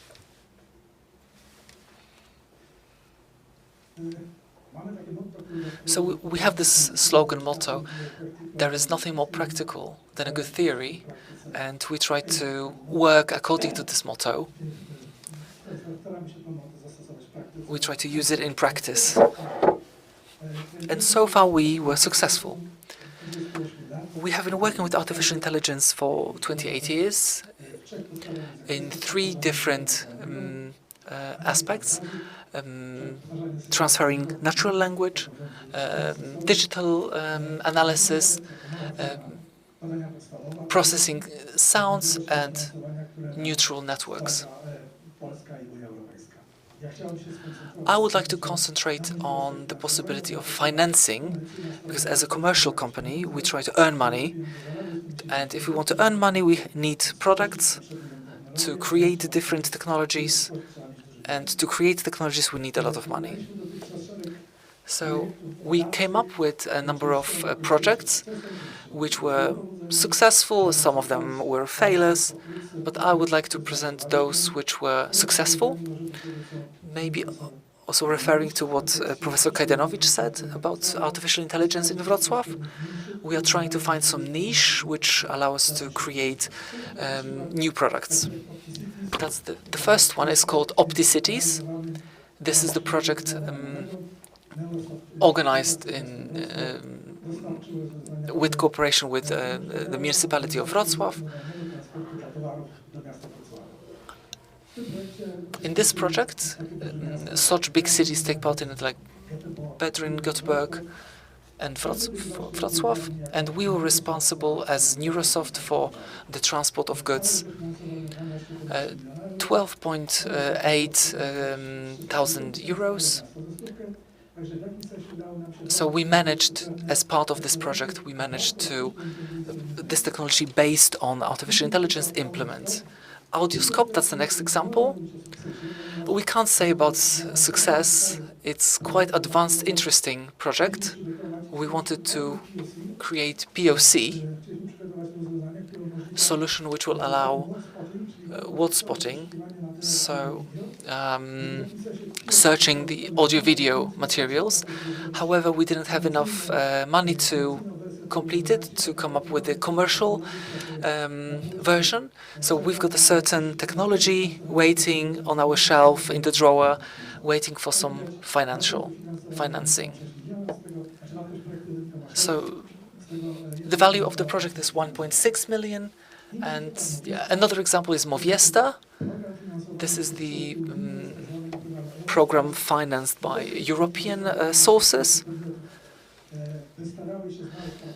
It encourages people to, different companies to take part in that kind of projects. We were the leader, and that was quite interesting for us because we could decide how to go on with this project.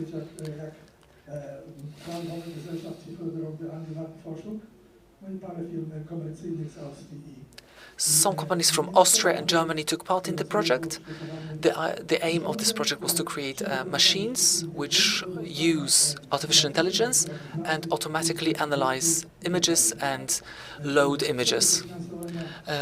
Financing is, the value of the project was 1.5 million. And the next, our favorite project, and probably the best financing possibilities. This is, if we prepare a project with and the financial effect, I think it's easy to find a way of financing this artificial intelligence. Neurowin, we carried out this project with Technical University from Kraków. As you can see, the value of this project was 3.5 million, and the project was about weighing vehicles in move, taking into account different technologies of analyzing images, analyzing signals. We used deep networks. This is how the system works. So the vehicle is coming to this weighing point with different sensors and laser scanner, and all the parameters of a vehicle are gathered. Next example, Neurospace. By the way, this first one was it was very successful. We've got several implementations of this project in around Europe, And the new example of a new project, Neurospace, we gathered financing of 2 million. The value of the project is 3 million. Of course, we had POC, which we couldn't use. We have been working 2 years on the project, and probably we've got a commercial solution. But we are doing not what was the original idea, but we are doing something automatic drones. So we let the drone go, and they are flying around a warehouse and gathering data about products that are being gathered in this, stored in this warehouse. Barcodes, photos are being taken, and then the drone gives us data. It's autonomous, so there is no need for any staff members. Another project is Neuropark. It's a series of parking projects. Neuropark Balance, that's one of those things. And let me show you next one. Neuropark Q. And it's being implemented on the border between Austria and Germany.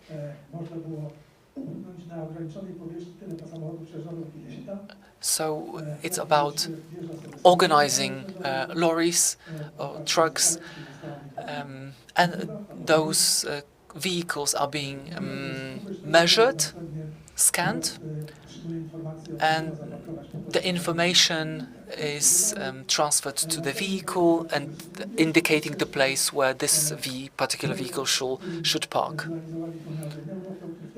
Neuroflow, this is the project that we are finishing right now. In cooperation with Municipality of Wrocław, we've got 2 implementations. POC in Bałuckiego Street, in the center of Wrocław. Using cameras, we can inform drivers of car park places taken.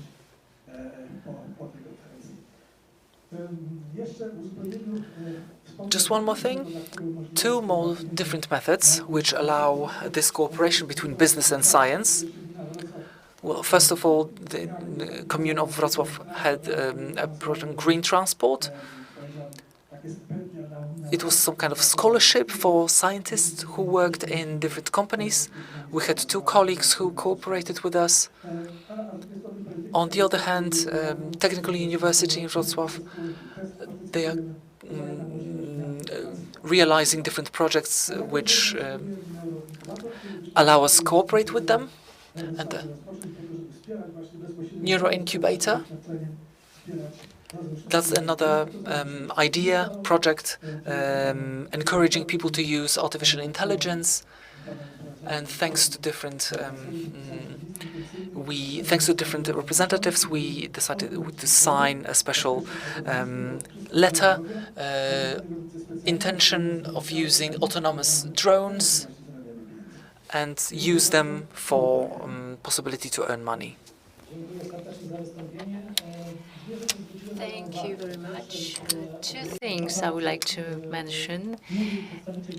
So the representative of business was telling us about the entrepreneurial aspect of AI. And the title could actually be examples of cooperation with business and public administration, because local administration was also involved in many of these projects. And now another speaker, Artur Wojewoda from Jaskawa, the topic, protection of staff working in difficult conditions, benefits of advancements in robotics and the AI. Thank you very much. Welcome. Thank you very much for an invitation. I represent Jaskawa company, one of 2 biggest producers of robots around the world. Jaskawa Polska is located in Wrocław, in Wrocław Technological Park. What is interesting, the second biggest branch office is also located in Wrocław. It's Fanuc company. So Wrocław is really strong in robotics. Yaskawa, the history of Yaskawa goes back to 1915, when Mr. Yasukawa wanted to improve conditions of those people working in mines, and he created the first transporter which helped people taking coal out.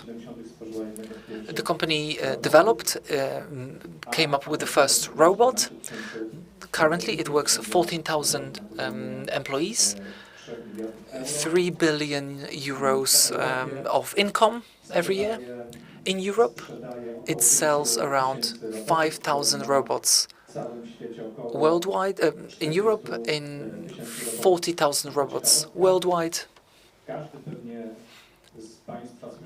Each of you, I'm sure, heard about mechatronics in the 60s. It has been coined by one of the workers of Yaskawa, and now it's popularized. I graduated from Technical University in Warsaw, but I have been related to Wrocław for many, many years, almost 14 years. Some interesting facts. I don't know if you know how big robotics is how big this market is. International Federation of Robotics, you can find a lot of interesting information. 400,000 robots, industrial robots, are being sold around the world.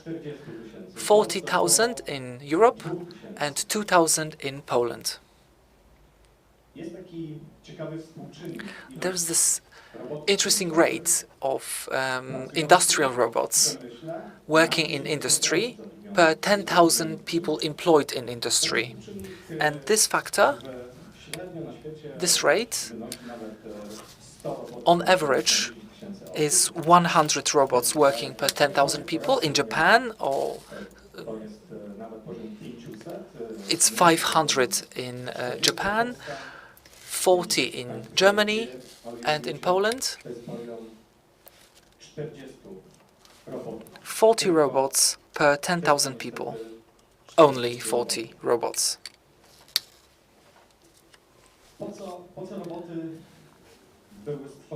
Why robots were created? And when does the history of robotics start? In ancient times, the first robot was created, the flying pigeon.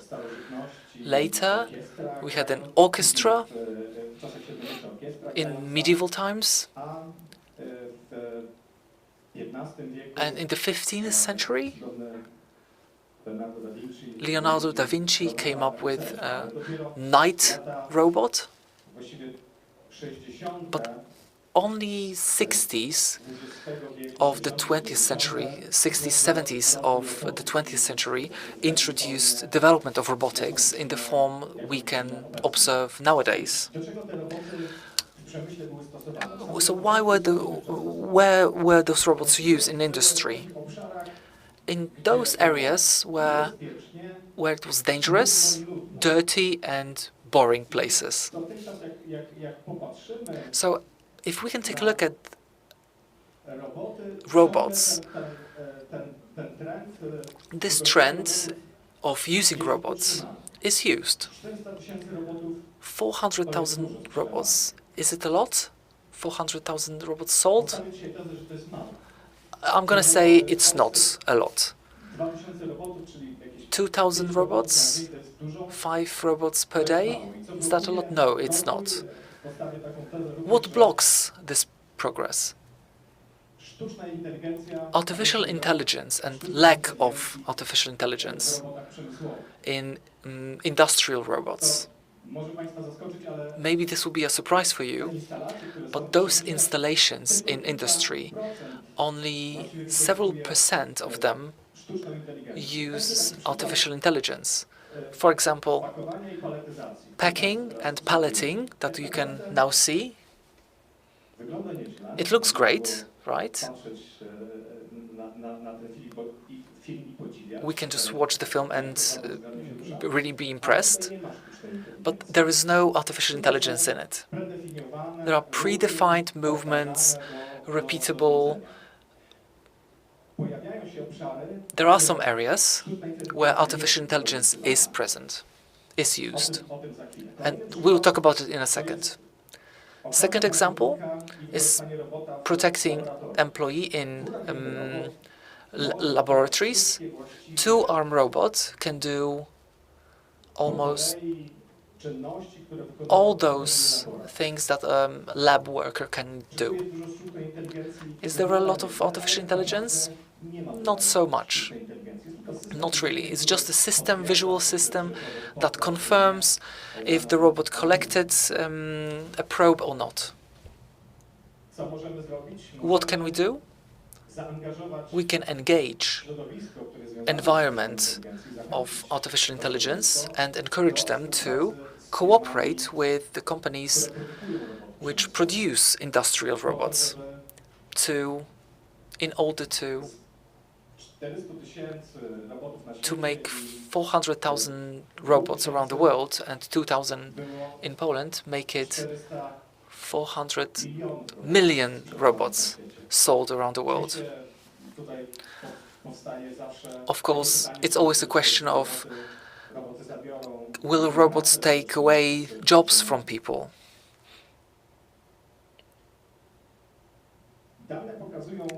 Data show that from around the world, from Japan, from Germany and Korea, that the more dense those robots are,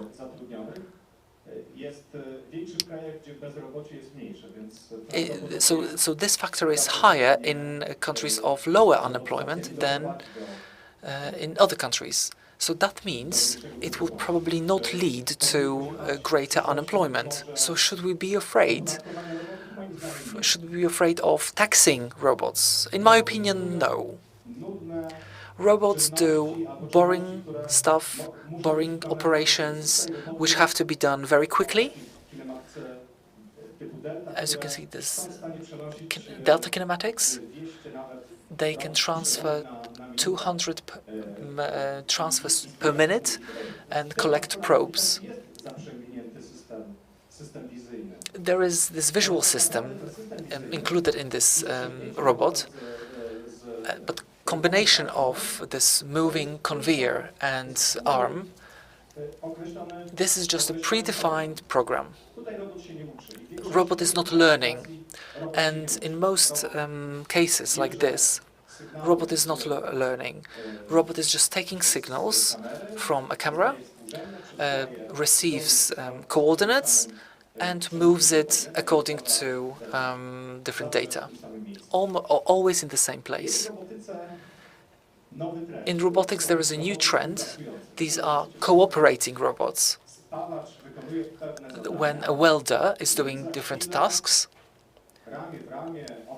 and side by side, a robot is cooperating with a welder, using special sensors, doing the same tasks. It looks great, but in fact, the robot had to be programmed so that the developer had to program it using a special software, go to certain points, grab the robot, and transfer the robot to different points, and wrote down, saved these points in the robot's memory. So can you imagine using this system and learning the process, teaching the robot on the basis of what the welder is doing, and self-programming of robot? It's not present in the industry. Well, it is, but in a very, very low percentage.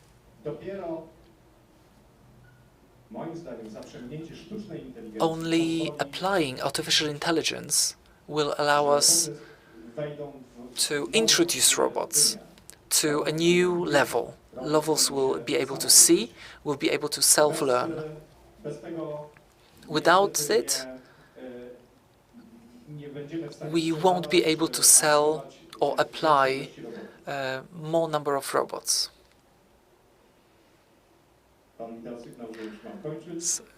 I just received a signal that I should finish. So the message is clear. So let's apply artificial intelligence in industrial robots, so together we can do more. Thank you very much. And the last thing, those robots are used for milking cows. Thank you very much. So we had a film going in the background, very inspirational, especially the first one, which I assume was going to show us the dexterity of the solutions that we are using in the Wrocław Technological Park. Thank you very much. Ladies and gentlemen, the second part of Aleksander Zbuczkowski is ahead of us, a role of drones, computer vision and machine learning in assessing the quality of road infrastructure. Welcome again. Can you hear me? Okay. Great. It's always the same idea. We are talking about artificial intelligence, and there is always problem with video conference. I don't know what happened.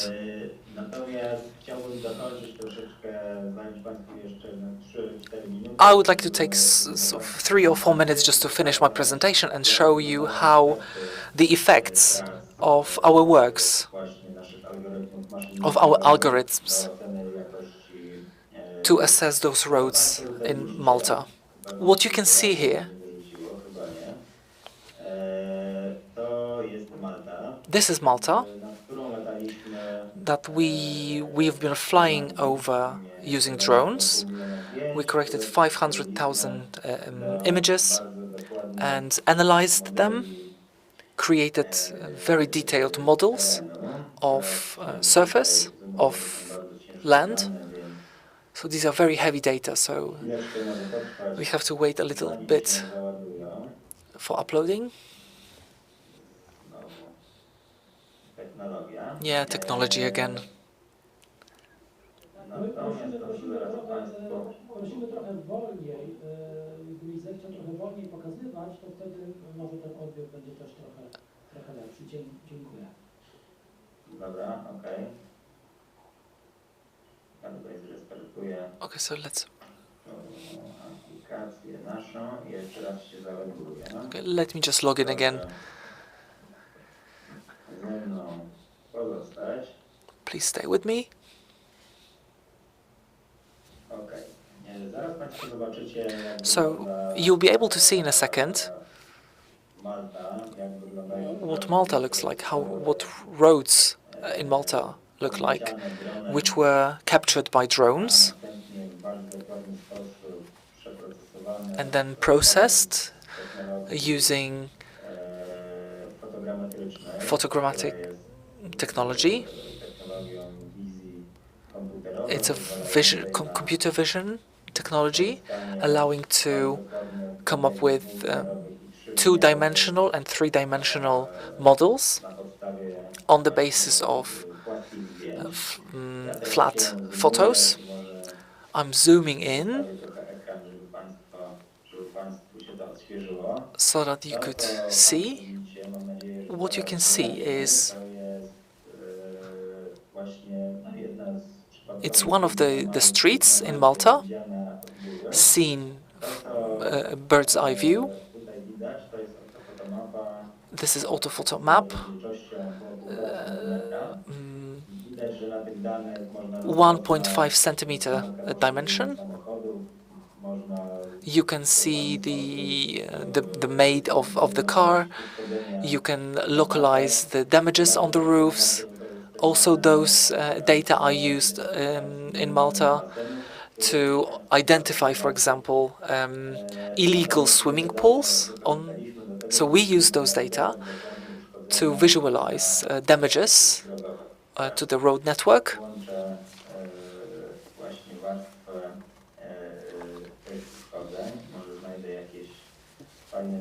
Let me find some interesting place where you can see how it looks like.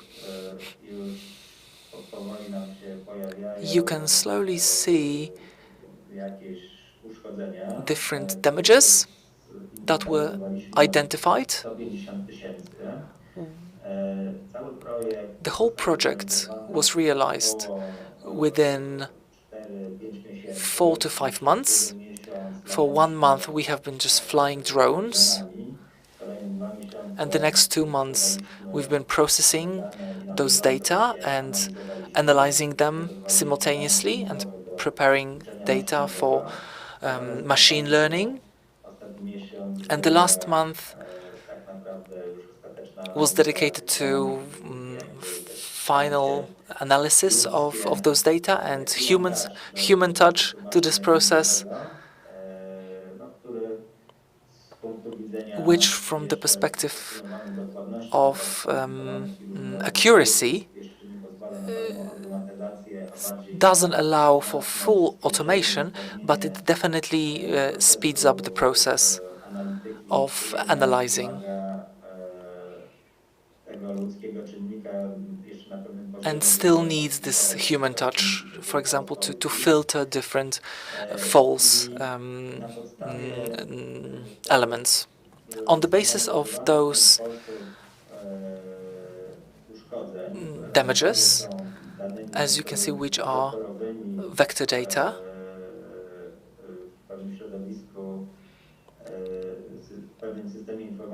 in a certain spatial environment, we were able to categorize those damages and roads in Malta, and then specify priorities of rebuilding for the next 7 years. What is important, possessing that kind of platform and those data in the digital version, we managed a reference database, and Malta now is connecting this database with different sources, not only from e-learning algorithms, but also different elements. And we can also integrate those data from cars, driving around land and gathering data. So this is some kind of digitalization of the process. We are very proud of this project because it was a pretty huge one on enormous scale.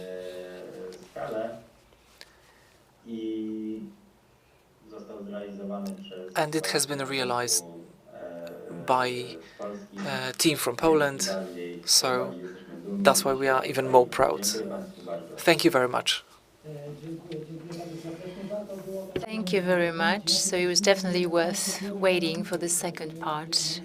I felt like an analyst analyzing the data, and this presentation shows how we can use artificial intelligence on different levels. So that was the last presentation. The last presentation is the panel. But in the panel, we would like to develop the problem of science and business networking. And the topic is how to direct the cooperation and its scope to stimulate economic development and increase the competitiveness of Wrocław and the region thanks to AI. So I invite Professor Tomasz Kajdanowicz, Jakuba Mazura, Janusz Wróbel from Eurosoft, and online will join us Tomasz Jaworski from Microsoft. Yeah.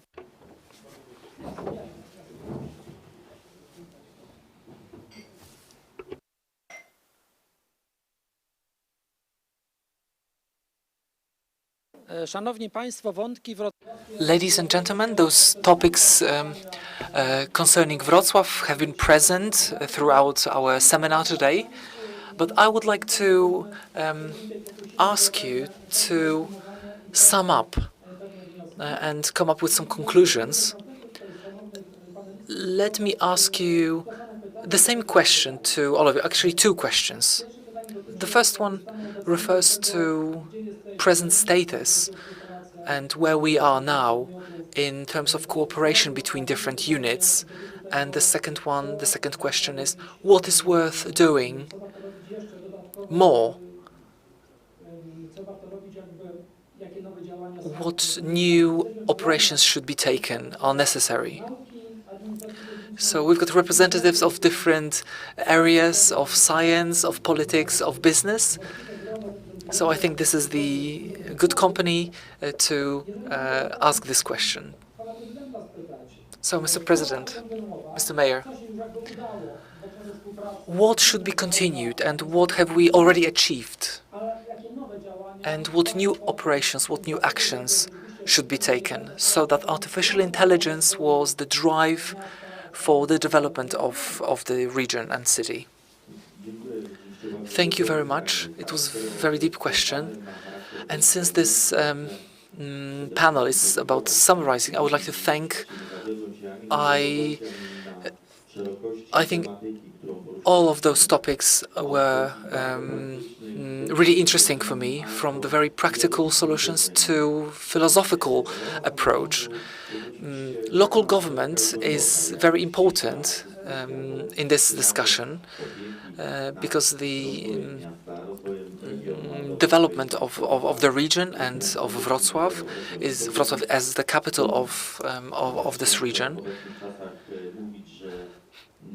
It's difficult to say that nowadays one company has got only one place, one location, and we are talking about global operations. Those conditions that Wrocław provides is networking, which is taking place now and is going to be present in the future. 15 years of experience of a professor and all the actions taking part in it. What is also important, new rectors whose ambitions are definitely more than local, but there are companies which have been working here for 15, 20 years, developing their businesses, developing the presence in Wrocław and the sectors, and it's really nice to see. I saw the report presented by European Parliament. It's quite new. Presenting data from 2019, and by 2030, 70% of companies will be using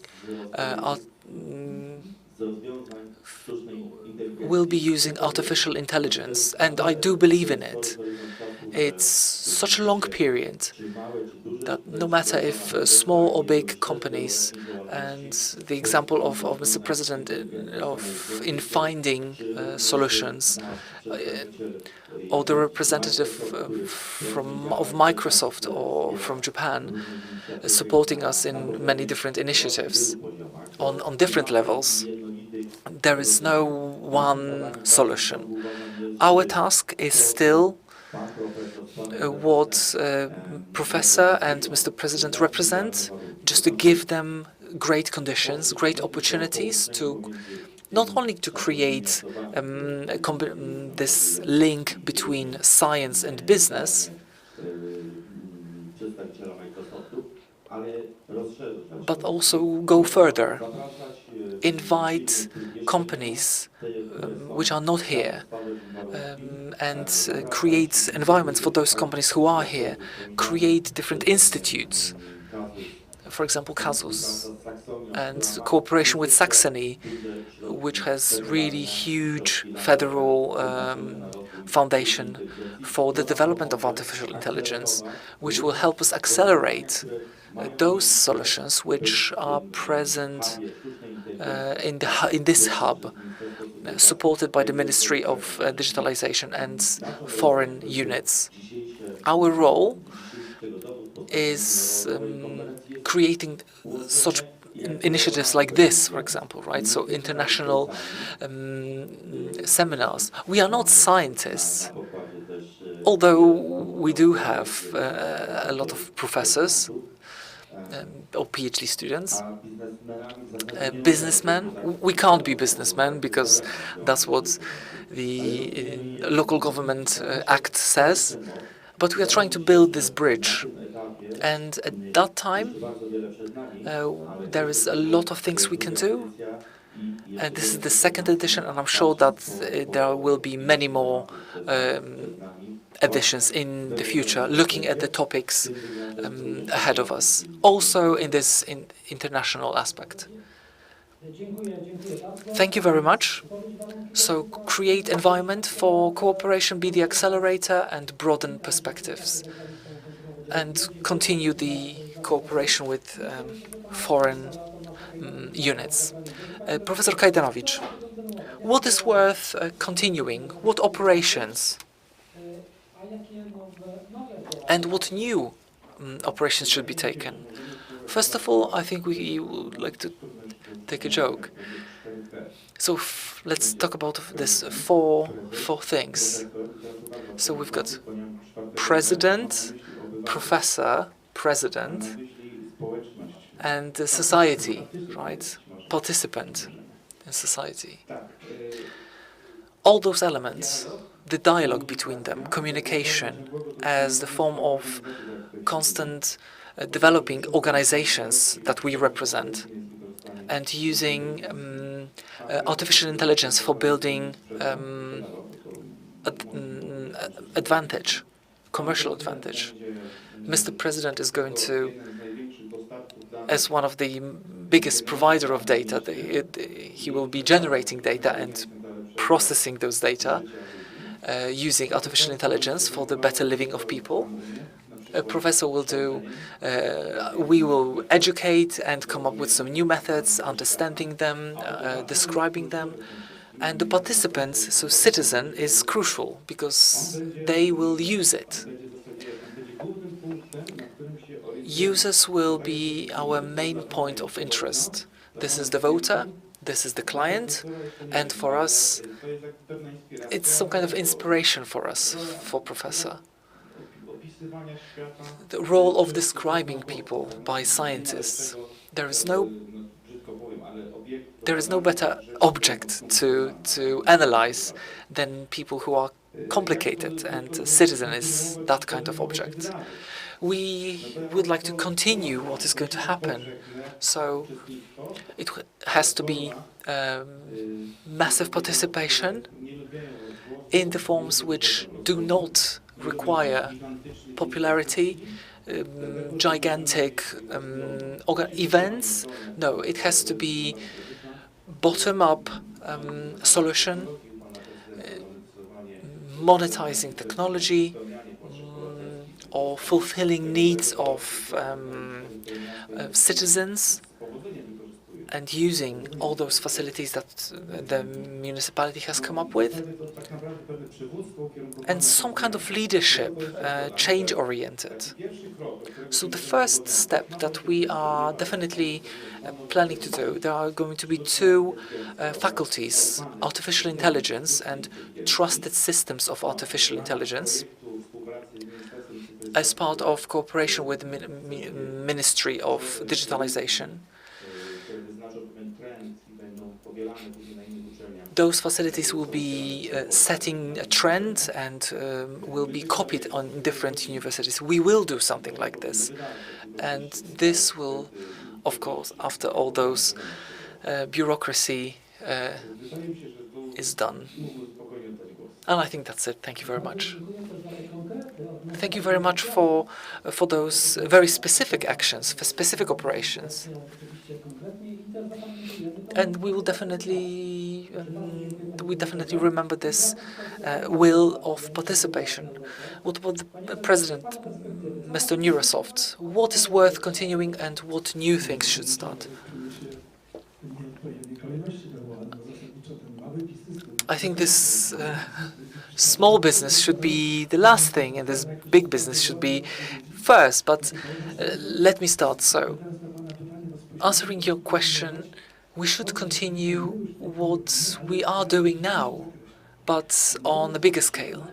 Neurosoft is looking for a niche, for a gap in the market, not only here in Poland, but around the world, and then looking for a partner helping to prepare this solution, create consortium, get financing, and come up with a solution that can be monetized. Then we are finding a place for POC, and then we are implementing this in the city to show it to the customer. And so we start with an idea, cooperate with the universities, come up with the concept in cooperation with municipality. Such initiatives as Neurosoft should generate a lot of ideas on a yearly basis. For example, using drones, which are now a very popular topic. We should do something differently. We should come up with this autonomy. This should be a gap which will make us a look-for solution. Because we will definitely never cooperate with Microsoft, with Google, and yeah, it's definitely not possible. So we have to look for a gap. We have to look for a niche, something that no one else is offering. That's why I think that this model Neurosoft is offering is a good one. It has to be multiplied around Wrocław, using ideas of students and give them possibility to develop those ideas. Of course, 10% may be successful, but I think it's worth investing in because we've got great sources in those intellectual sources. A professor said that we've got the best potential to come up with innovative ideas, which can be popular worldwide. That's why we have to do it. We have to come up with a hub of this artificial intelligence hub, which could be developed around Wrocław. That's our idea. Thank you very much.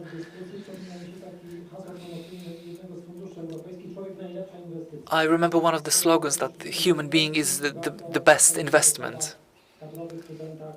So we are thinking about, those students, right, but also, representative of education. And Mr. Tomasz Jaworski from Microsoft. In a way, you are combining experience of a global company, but also knowing the environment of Wrocław. So, two questions to you. What should we do more? What should be continued? And what new operations should be taken? What new actions should be taken? Thank you very much for allowing me to talk. It's definitely not a bad order. This is the good one. Microsoft's mission is to allow every single people, every single person around the planet to present their ideas. This is some kind of servant leadership, right? Those big ones should serve to the small ones, just as Microsoft. And Microsoft can continue its cooperation with municipality of Wrocław. I don't know if participants know that we've got a lot to do if it comes to waste management. And we've got amazing new projects, global world projects that we can talk about what we did here in Wrocław.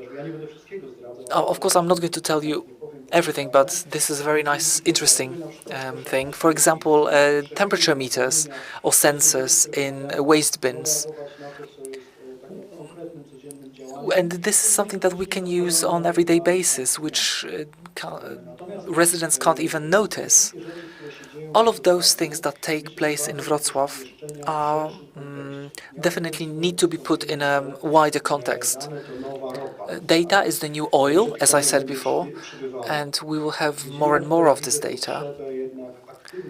However, I can see active cooperation in the context of I don't know if you remember this Beautiful Mind film, where two men sit in a pub, and of course, all of those men see beautiful women and they want to get it.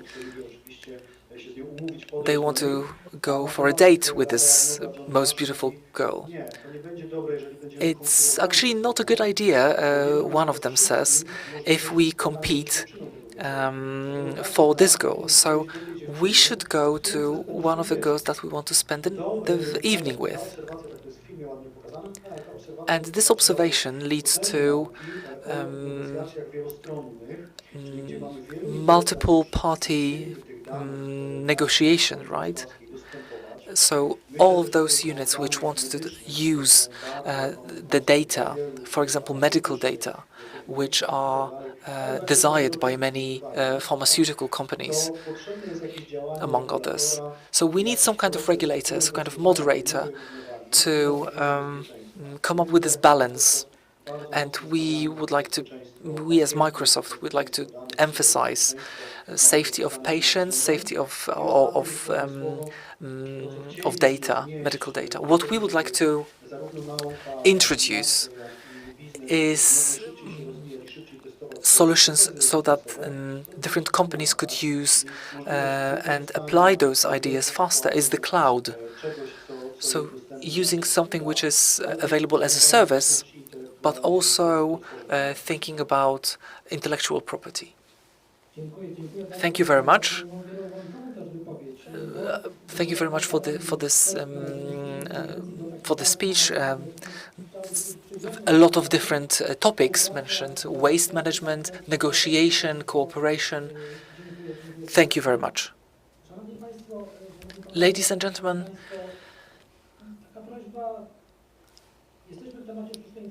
we are talking about artificial intelligence. I think that this meeting proved that artificial intelligence is something physical, something we can use.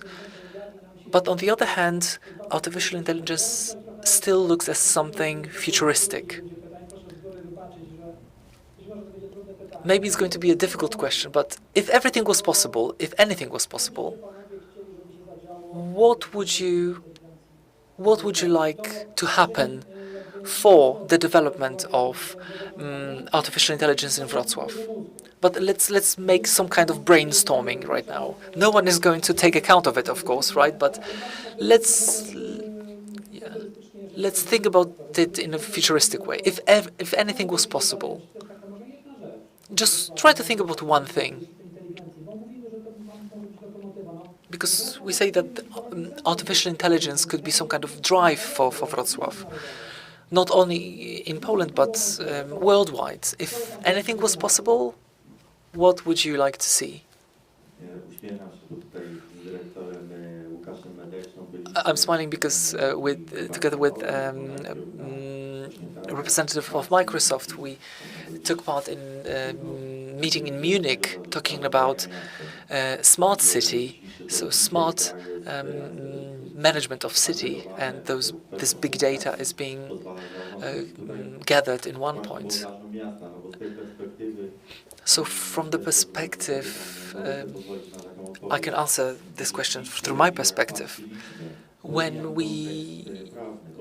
Of course, this legal aspect is very important, but apart from this, and apart from a cultural context, those consuls of Asian cities, which allowed to manage public transport, media flow, to manage it, that would be something. If I was something to buy something for the mayor, that would be it.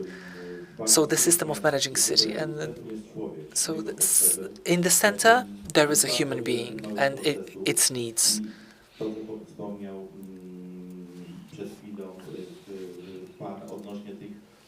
What was also mentioned about those wastes, right?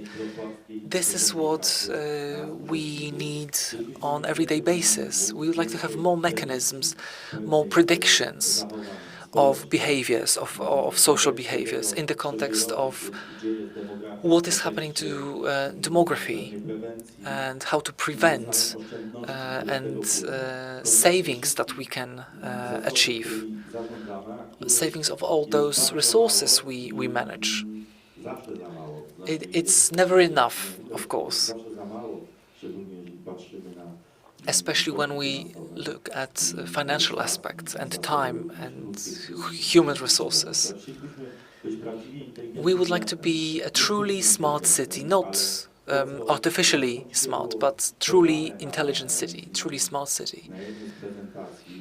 What was also mentioned in one of the presentations, that those who will use artificial intelligence are going to go higher, go further. They will have it will be easier for them to achieve this competitive advantage. And this advantage will allow our residents and the residents of the region to live better and easier, safer. And in the context of today's seminar regarding safety and prevention, we will be able to drive those quality of their lives. We will improve the quality of their lives, and we will optimize the resources, also those maintaining the high level of the standard. Coming back to the film mentioned,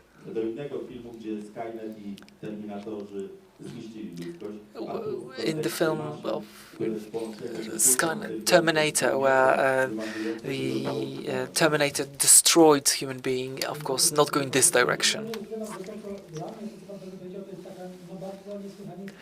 It's a very inspiring vision of a smart city, which is all about residents' needs and predicting those behaviors and those needs. Thank you very much. Professor, if anything was possible? So a short time I would see this artificial intelligence policy was published, and I'm sure that Wrocław will play one of the main roles in it. And Wrocław is going to become a leader of artificial intelligence, attracting investors, cooperating with world companies, which will open the research centers here, because Wrocław will be the place where competences accumulate. And this model I mentioned before, where we've got this science, society, business, and politics, can be integrated around this topic, so that they can see this feature of artificial intelligence, which is serving. When I say serving, I mean I can quit something for the benefit of someone else. And it's a very easy business model. When scientists from Wrocław can help to build a commercial system, this license is given for free. And those ideas are very easy to work with. So I will start where, let me finish where we can start. So starting with a human being, trust, coming up with some plan, some operational aspect, this noticeable feature, something characteristic of Wrocław. We will not have to go to Sydney to see the Opera House, but here in Wrocław that people will come to Wrocław to see artificial intelligence. Thank you very much. That's also a very inspiring vision. And I think Wrocław is on a good way, right? When we talked backstage, smart city, right?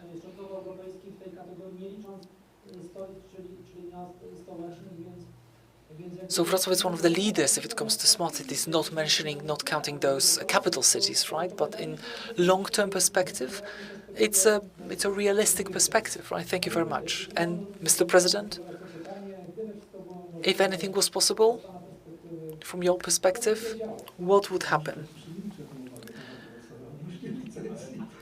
Let me just stay quiet about those free of charge license. We are not going to talk about it. As a representative of business, I would like to generate income, of course, right, to finance our development. So this is how it works. So we have to look locally, globally. We can analyze this question in different ways. Locally, I would like it to anything so that our proof of concept was faster to be transferred into, for example, idea of finding an easier place to park.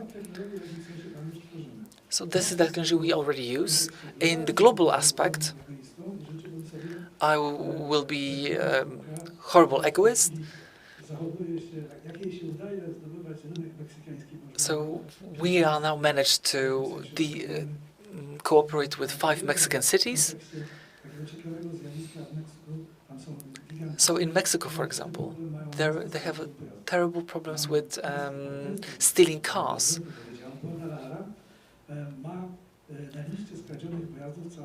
So on the list of stolen cars, there is a list of 60,000 stolen cars. And on 300 cameras, we recognize 300 stolen cars. Campeche, Aguascalientes in Mexico, and one more that I have forgotten. Well, I wish that this progress, this development went north to, for example, San Francisco, Las Vegas. I would be very, very happy. That would be the boundary that we would like to cross. That's very interesting. Thank you very much. And Mr. Tomasz Jaworski from Microsoft. If anything was possible,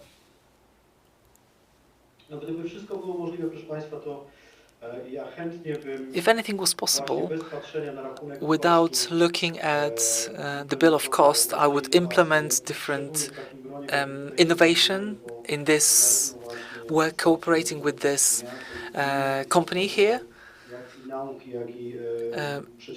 involving both companies and representatives of universities and municipality. This is a great company that innovations can be done. But the bill of cost disciplines us so that we use resources of our planet in a responsible way. So it's not that bad at all. But the vision that comes around my head is democratization of medicine. I think that all of us has this important aspect, which is healthcare. We know someone who had contact with healthcare.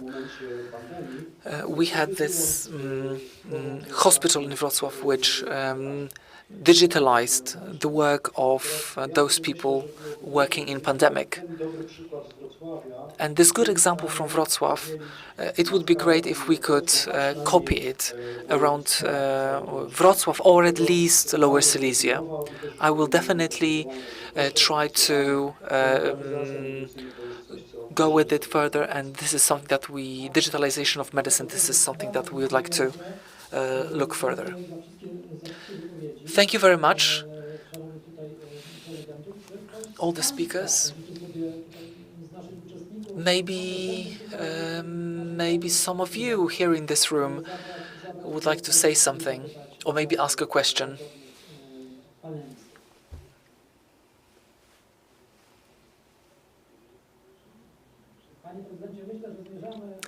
I think we are slowly heading towards the end of our meeting today. First of all, I would like to thank you for taking part in the panel. I would like to thank all of those speakers, people taking part in our seminar. Thank you very much to those of you who have been with us physically, but also those to you online. I'm sure that this meeting in this hybrid version we can say was successful. And also I would like to thank all of those people who made it possible to organize this meeting. and also this technical aspect. Thank you very much to interpreters and all of you who contributed.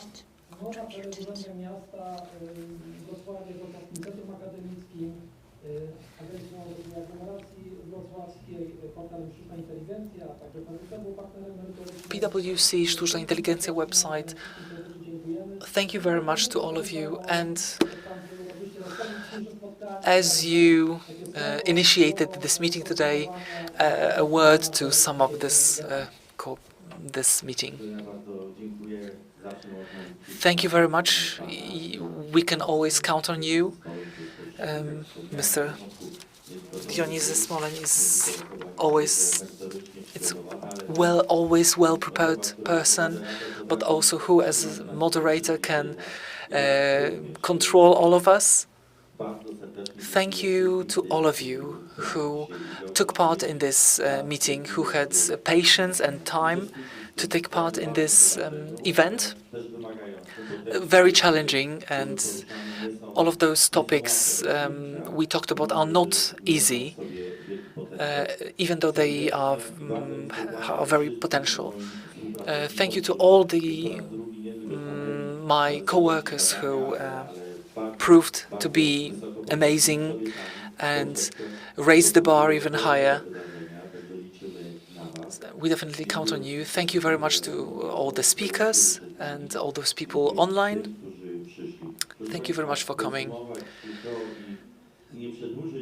To sum up and not to prolong, it's not possible. So let me just leave you some food for thought, and please feel welcome to contact us. In my head, I have a list of next meetings that I would like to take part in. We declare that Wrocław is a platform, is a place willing, but also which has possibilities to become integrator in this part of the Europe, being determined, but also through the quality of Wrocław business, of science in Wrocław. We believe that those friendships and partnerships that we build outside of Wrocław are strengthening us. And we are just this poor cousin, but truly a unit that can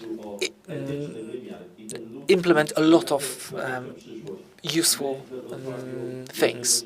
We believe in Wrocław that this is how it should be, and we will do everything to help those who actively and creatively want to develop Wrocław, starting with this small implementations to the big philosophy, which is all about artificial intelligence. Thank you very much, and please I would like to invite you for the next one. Thank you.